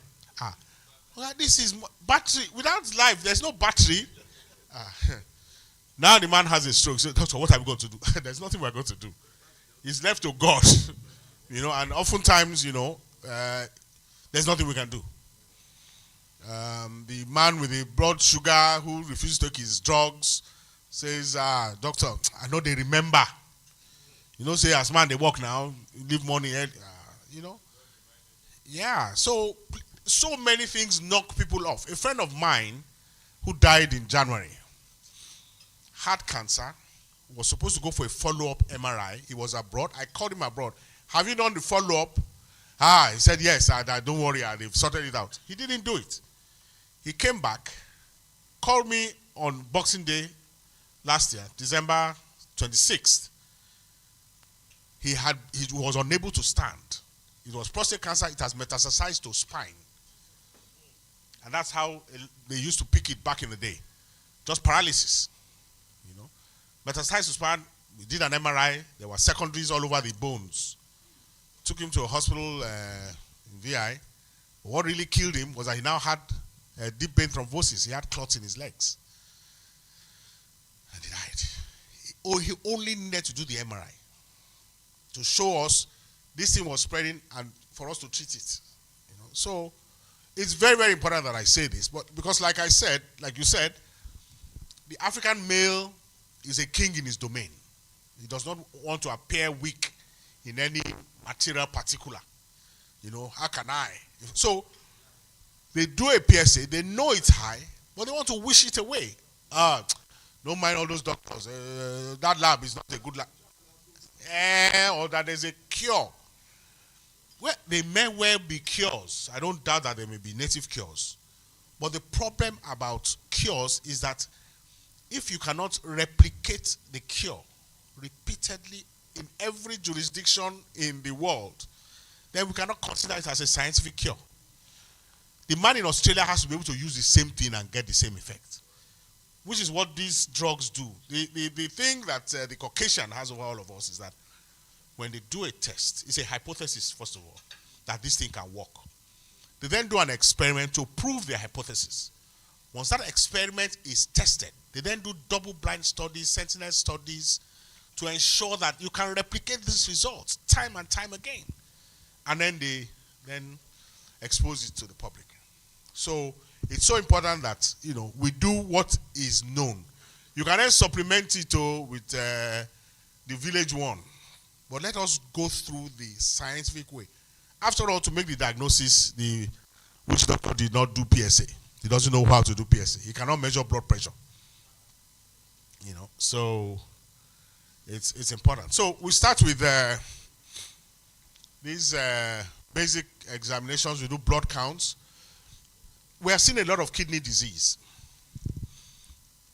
And I think the reason is that a lot of people are taking these herbs.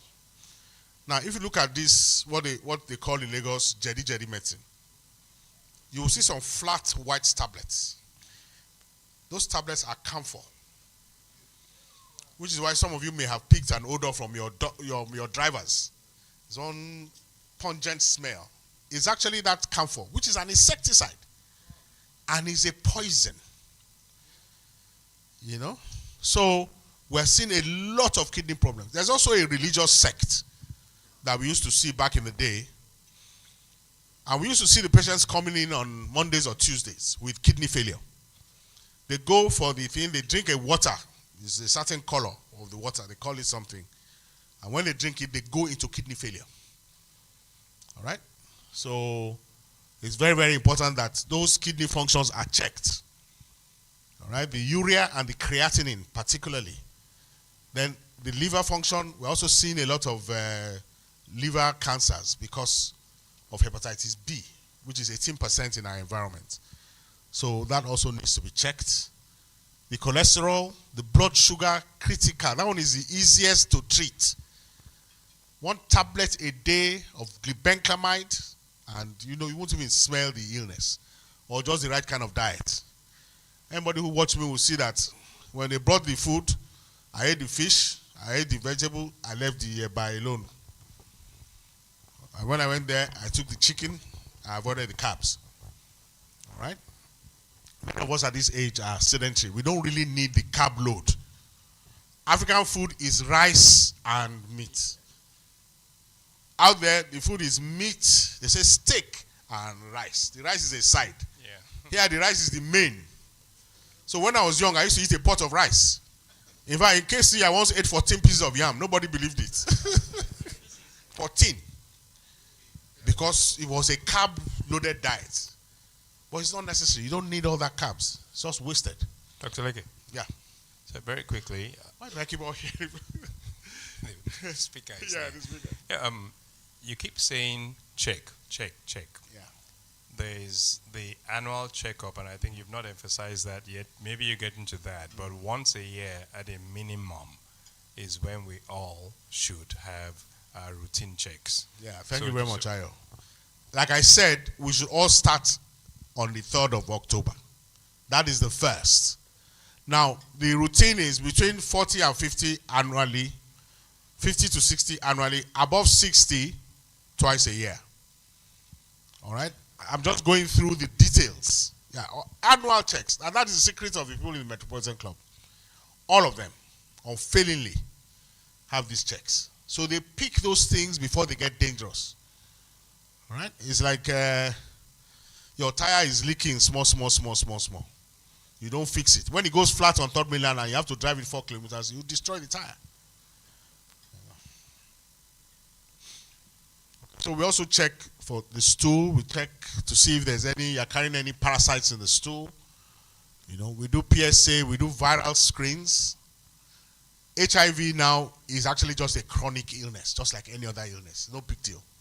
Nobody regards it as with the stigma with which it was observed. I have patients I've treated for 15 years on the triple therapy. They are growing fat, they are living their normal lives. One even had a child. I was at the cesarean section on the day that surgery was done. Okay, that's for women. And please, your wives should also go through this process. So, cervical cancers are very common in women, and breast cancers. So, a pap smear every year eliminates the problem. And either breast scans or mammograms are also very, very important. Now, you see. Well, for men, a lump in the breast is something that is very, very noticeable because we don't have all the padding. So usually we depend more on the sight and palpation. Of course, you all know that Ayo has a brother who's a doctor, so he's very well. Sure. Yes, sir.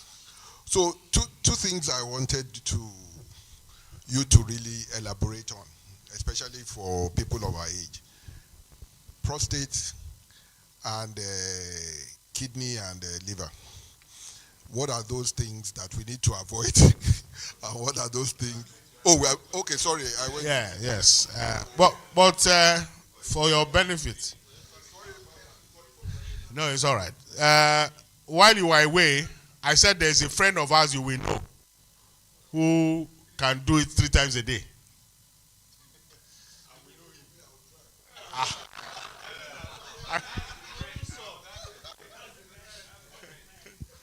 Okay, so for prostate issues, there's a need to check the PSA regularly.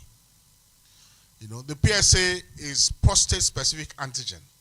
It's a chemical, let's call it a chemical or a compound produced when the prostate is under threat of any kind. Whether a normal threat like excessive sexual activity or a dangerous threat.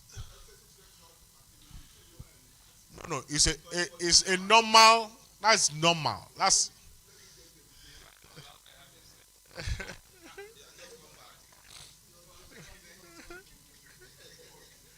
I said, so if you have a lot of sex, of course, other movement of fluid can make that chemical rise. But it's not a dangerous rise. It's a rise. Yeah. Yeah. So no, we are talking. Anatomy is agnostic of religion or sect. A penis is a penis and a vagina is a vagina. It's not dirty language. These are words we use every day. Yes.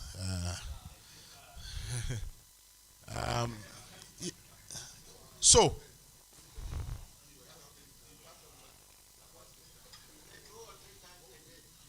for treatment of prostate, okay. So for the benign prostatic hypertrophy, BPH, that's the one that happens normally as you grow older. The prostate enlarges from about this size to about the size of my fist. Yes. Yes, that's why I said it should not. The only people who don't have it are those who don't live long enough. If you live long enough, you will have benign prostatic hypertrophy. Now, that is not as mild a condition as you would think. Because as it grows larger, it blocks off the passage of the urine. And that starts to back up. So when I used to do calls back in the day, I used to have a very thin tube. All right? The men would come in the middle of the night, maybe after a drinking spree. Hint, hint. And the urine would have jammed. They have urinary retention. Their bladders, you can feel the bladder up to here. They can't pee. And they come in saying, "Doctor, cut it off. Just let me pass urine." They are crying. They are crying tears. 60-year-old men, 65-year-old men, they are sobbing in pain. Look, if you have a problem with constipation, it is 1/10 of the problem with urination. Yeah, it's it just, maybe after a bout of drinking, they are sitting down. When they stand up, they now try to go. It just doesn't come out. Now, it would have been showing signs. So those of you who are spending longer in the bathroom, the thing starts, it will do like this. Shh. It'll be starting and stopping and dribbling all over the floor. Yeah, it's called dribbling. So it starts with poor urinary stream, dribbling, and then strangulate. That's when you strain, a little bit of it come out, then you hold it again. And this starts to show up from the age 50. All right? So that is the mild enlargement. Yes.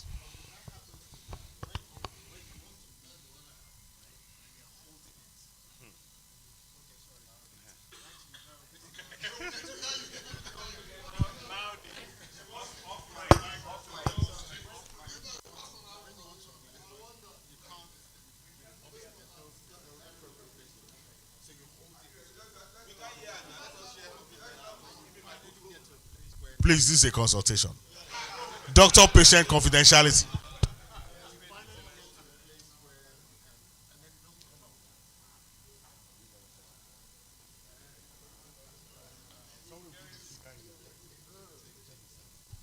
see this African man, I'm giving him something I say,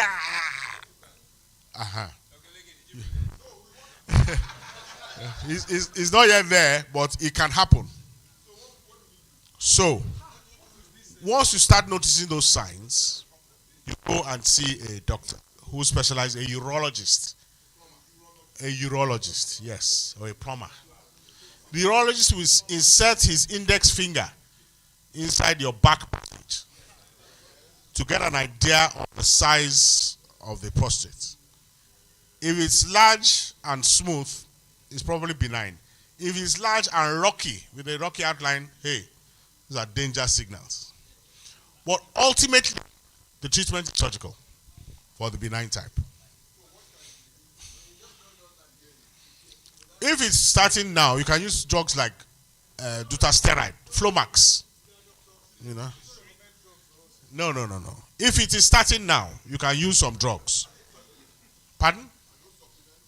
No, they're not supplements. They actually relax the tube and make urination easier. But it's a stopgap.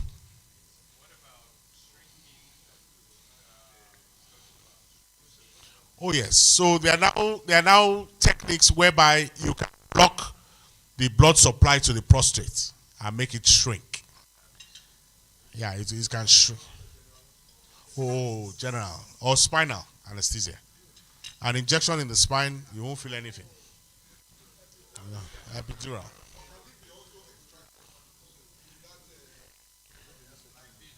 When does it?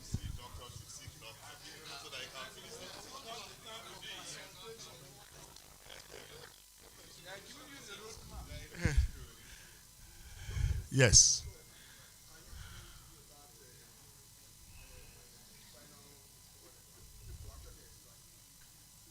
Now that surgery is quite a traumatic surgery. It's very primitive because what they do is just scoop out the prostate from the bed. So there can be a lot of complications and bleeding. So the newer techniques are better when you try and shrink it with blocking the prostatic vessels under spinal or general anesthesia. But it's pain-free.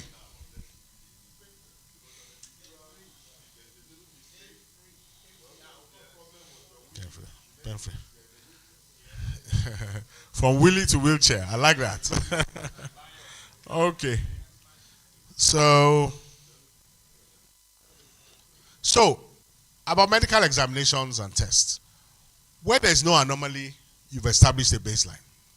Okay? And the outcome of these examinations help in deciding, okay, let us plan ahead.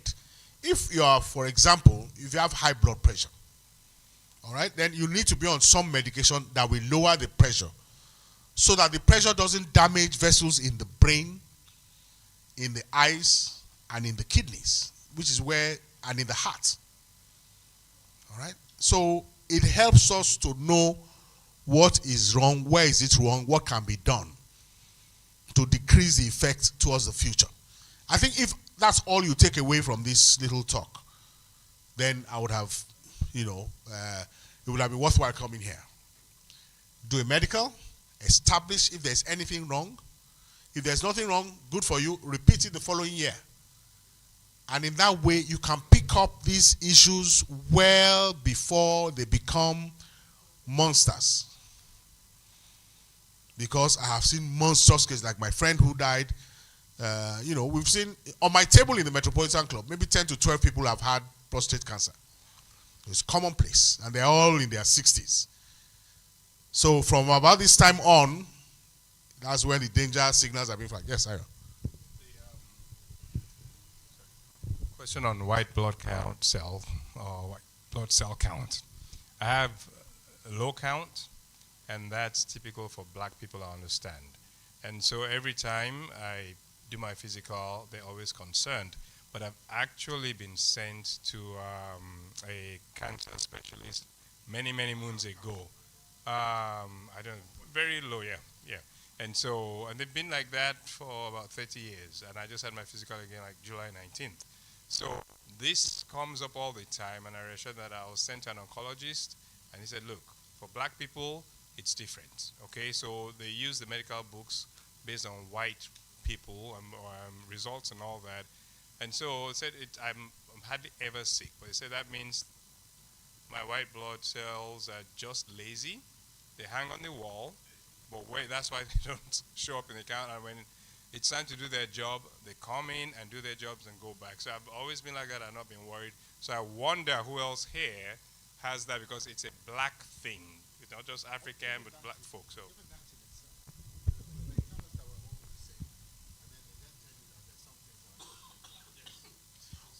Well, low white cell count, I found that they tend to run in families. And what it means is that your white cells, which are the soldiers in the body, so white cells are like Navy, Air Force, and Army. All right, there are different types. So if there are few, it means that the few there are so competent that they can eliminate any threat. So I often see that as a good sign. And the families in which I see those, they are exceedingly healthy. They're exceedingly healthy. You know, what was the issue you said?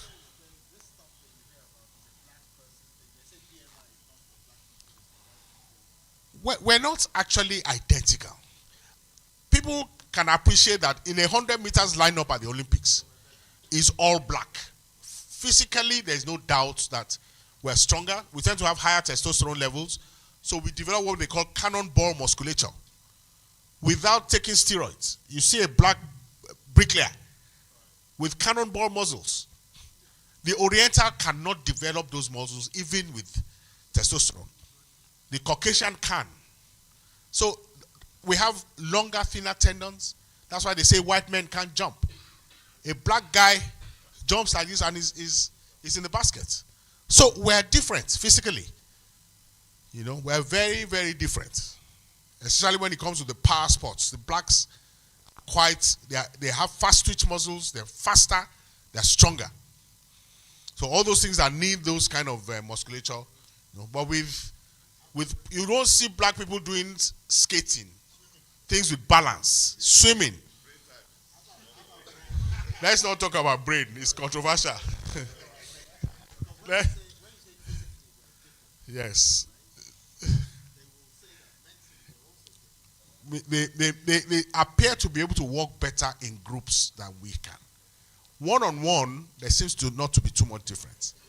But the ability to form a colony and obey orders. In England, when you work in a factory, if the foreman goes and they appoint a new foreman, immediately everybody pays obeisance. You know, and says, Gov. That's it. In Nigeria, I say, Peter. In this factory.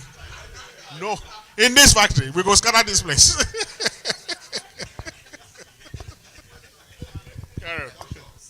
Sorry, Dr. Leke, to take you back. My PSI is very high, but they've done all the examination, and it's normal. I mean, Did you have an MRI? No, I'm going to do that. I'm going to do that. Or a biopsy? This month. I'm going to do that this month. Biopsy? Not yet, but I've been scheduled. But they did all the, put their, yes, and it's okay. It's okay. So I'm just wondering, are there other reasons why, you know, the PSA is high, and yet the signs, you know, there are no signs of. Yes. Yeah, so I've seen two cases. One had a prostate that had an unusual knuckle that entered into the urinary tract. So whenever the man urinated, he kept on hitting at that knuckle of the prostate and raised his PSA. He had an MRI, it was normal.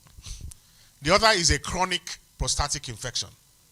All right, it's just lingering, it's there, the bacteria are there, having a good time, destroying the odd prostate cell and releasing the PSA into the bloodstream.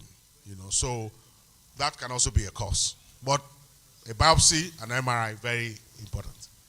You mentioned that there's a difference with regard to the ability to collaborate. How do you know how much of that is environmental and how much is genetic? It'd be very difficult to conduct an experiment in order to determine how much of that is learned from your community, how much is innate. You know what they say? The best laboratory is history. Okay. Everywhere there are black people, they have failed to create that kind of communal spirit. You know, for example, black civilizations, apart from Egypt, which is still contentious, were unable to measure time or distance or keep records. So that set us back.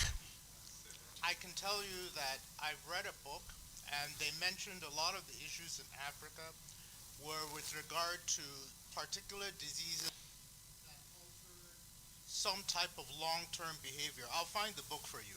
It may well be. There are a lot of different explanations to this, and there's nothing that's conclusive. In the normal course of history, the black people would have been wiped out like the Neanderthals. We would have been eliminated in the normal course of history. Because any technology that is sufficiently complicated is indistinguishable from magic. When a man sails to your shores in a ship made of iron and fires missiles, you know, there's an incident that is called the reduction of Lagos, where the whole of Lagos was destroyed by a battleship on the marina. You know, when you confront that kind of force, when the Japanese confronted it, they changed entirely their culture from the Bushido culture to the new type. They actually embraced Western civilization because they couldn't figure it out. Iron floating on water? I don't know. So the thing is that in the normal course of history, the whites would have eventually occupied the whole of the African continent and wiped out everything there, which almost happened in 1945. Malaria also. Yeah, they may well achieve it. And you know, it's not personal. It's just business. Yeah, it's just business. It's like all of us here have drivers. All of us are actually oppressing another set of people under us. We won't say the driver should come and sleep inside the guest bedroom. You won't do it. So history is very interesting to me, but let's not go there now. Yes.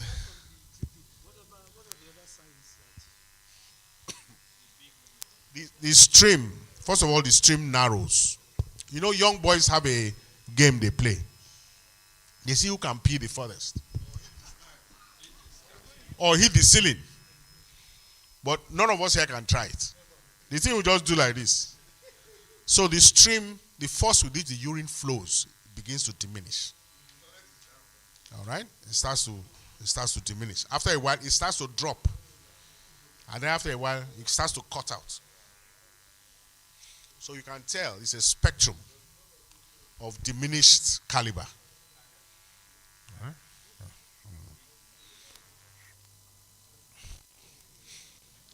So, what can we do? Food. All right? There's a man called Yoshinori Oshumi. His name is very similar to mine. He won the Nobel Prize in 2016 for discovering something in human cells called autophagy.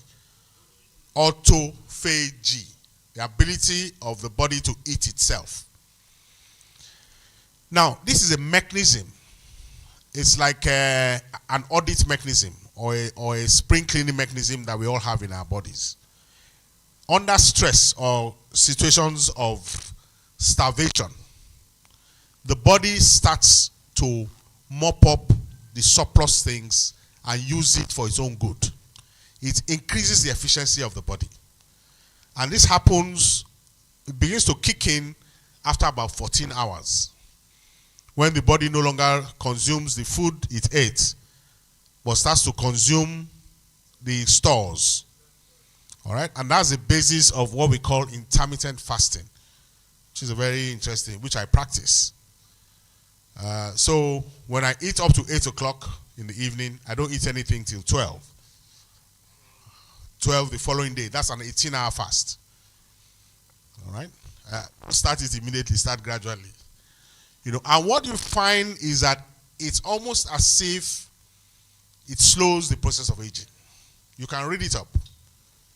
Yoshinori Oshumi, and read up Professor Sinclair of Harvard University. They've done a lot of work on aging. Now, it would appear that aging is actually a disease. A lot of work is going on. As you know, medical knowledge is now doubling every 4 years. All right? it appears that this process we call aging, all right, can be slowed down. They have cloned creatures.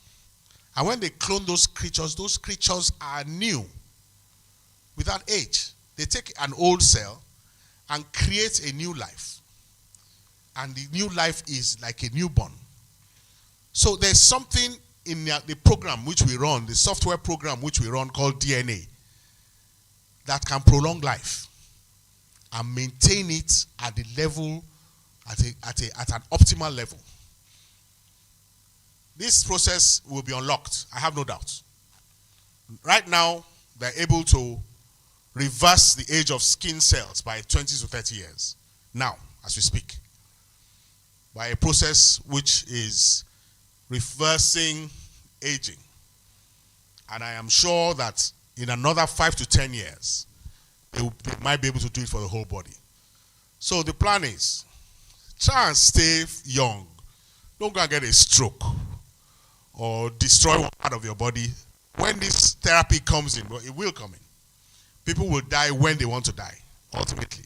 I promise you. It will happen. We can see the signs. If you like, go and study it. You know, follow the rules. Eat right. The aim is get enough nutrients and keep your weight in check.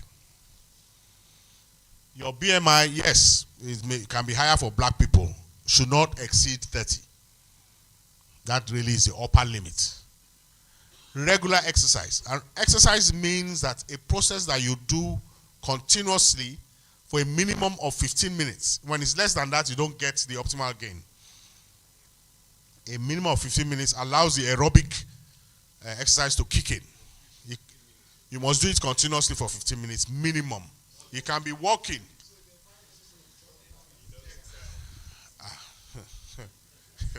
I'm not even sure that. Anyway, 15 minutes continuously. Swimming is very good. Walking is very good. Cycling is very good. You know, but you have to do something that will make you a bit breathless. You know, don't play squash because it's a stop and start exercise. You serve. You run for 30 seconds until it hits the pan, then you stop again and serve. So I've seen too many heart attacks in the Koi Club squash courts. I won't advise it. So there are now seats, cycle seats that have a hole. Yes, they're divided. Yeah, so that it doesn't affect your prostate, or more importantly, your penile artery. You know, like one man said, he said, if you cycle, it's not whether your penile artery will be damaged. He said, it's where. He says it's where. No, there's a penile one. It's in the perineum. So perineal artery goes to.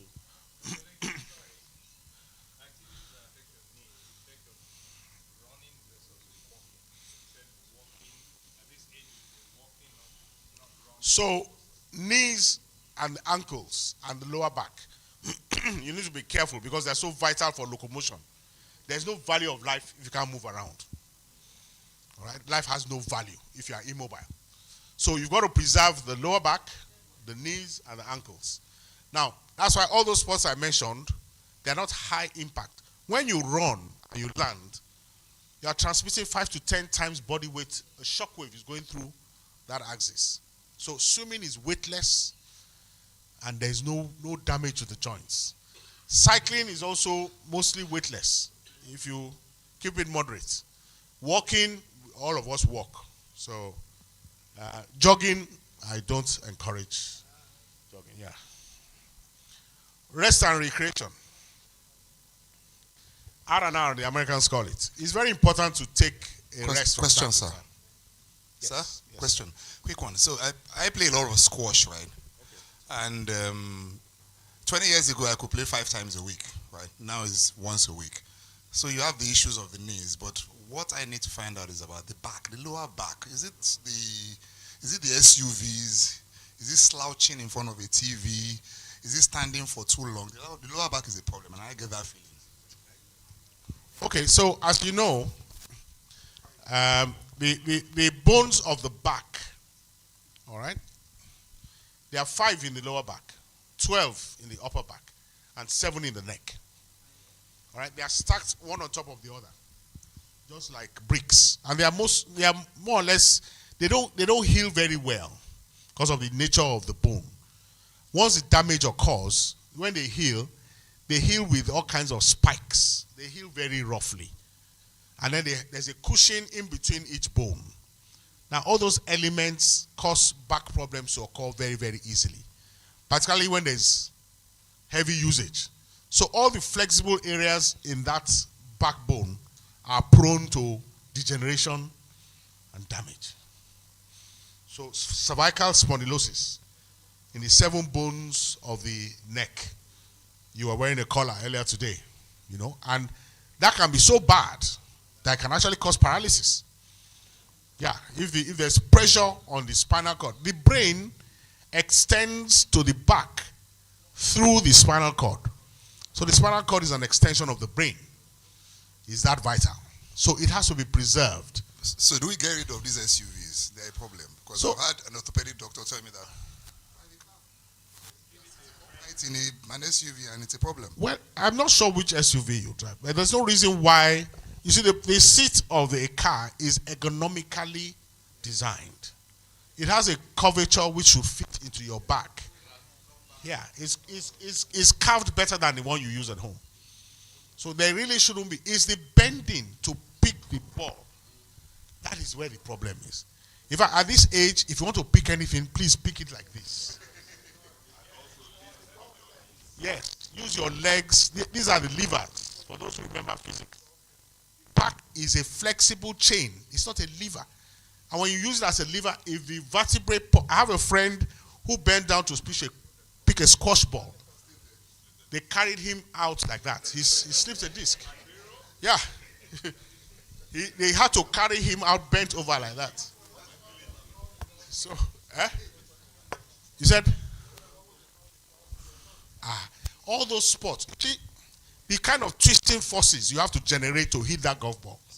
Okay. The body was not designed for it after a period. Especially if you didn't start golf young. So you are hitting a ball like this. You are going through 180 degrees twist. And with some upward forces. Dr. Leke, I have a whole set of golf clubs I've never used. how about these stretches we do? Which one? Donald. How about What's stretches? Donald's handicap? Maybe 50. He probably has a ball in his pocket. I will just... that man, I don't trust him. I don't trust that guy. Dr. Leke. Yes. How about the stretches that we do, like that we bend over sometimes to touch our toes, and is that advisable? They should be done with caution. All right? They should be done with caution. I don't believe that you should put that kind of bending strain on the back, you know. Yeah. You know. So they should be done with caution because it's easy to slip a disc. You know, some people, they just wanted to pick something. And they just hear, and it's years of pain.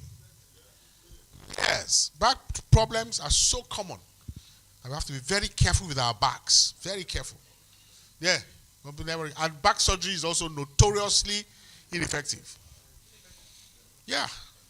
Maybe with the laser things they're doing, guided surgery with laser and ultrasound and all that. But in those days, we had a whole ward full of failed surgeries in Louth. I'm telling you. There was one surgeon. The same surgeon who somebody had a bleed in the brain. We used to use a hand drill at that time. So he was drilling the man's brain. I said, Matron, this your skirt is very short. Two, the patient never left the table. His patient didn't leave. The patient died on the table. He went in with the manual drill where he was looking at Matron's skirt. So, like the lady said, keep looking good. Don't lose your swag. You know, because looking good helps you to want to look even better. So it's very, very important. Keep your swag. Security, like I said, also, people prey on the rich, the elderly, and the infirm. If the boys in the neighborhood say, I say, Baba, you know, move well these days, they can actually attack you. There are people who are hunters in our environment, who are looking out for just that kind of sign of weakness. And once they see it, they strike. Health insurance. Many of the health insurance companies don't cover the elderly after the age of 60 because it's like insuring an accidented vehicle. The man who has bashed his fender now wants to take insurance to repair the fender. Abba. So, but there are some plans coming on which would exclude pre-existing conditions and cover you for events that have not occurred. Gentlemen, I thank you very much for listening.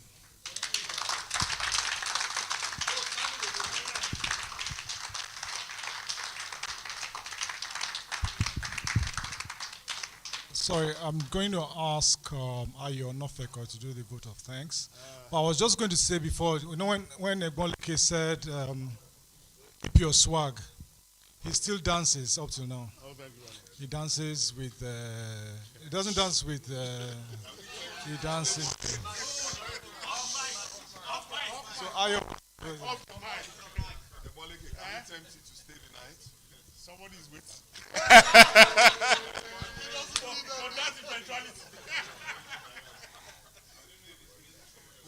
Dr. Oleke, thank you very much for this lovely presentation. It was very educative and I took a lot from it. I, like you, discovered that I had very high PSA, you know, so don't leave it to too late. My case, I was very lucky. I dodged the bullet, so I guess you guys should do the same. Well, go and do your test. Go and do your test, and then if it's high, do a biopsy. Everything can be resolved. Thank you very much on behalf of the class set, and we've taken all what you said. Thank you. All right, guys. The next thing is to go and visit OBJ. So we have 10 minutes. 10 minutes to go and change. Just go and change into your area. So the bus is leaving at 5:05. That's 12 minutes from now. So you have 10 minutes to change. If you are late, you'll see the pictures. Thank you.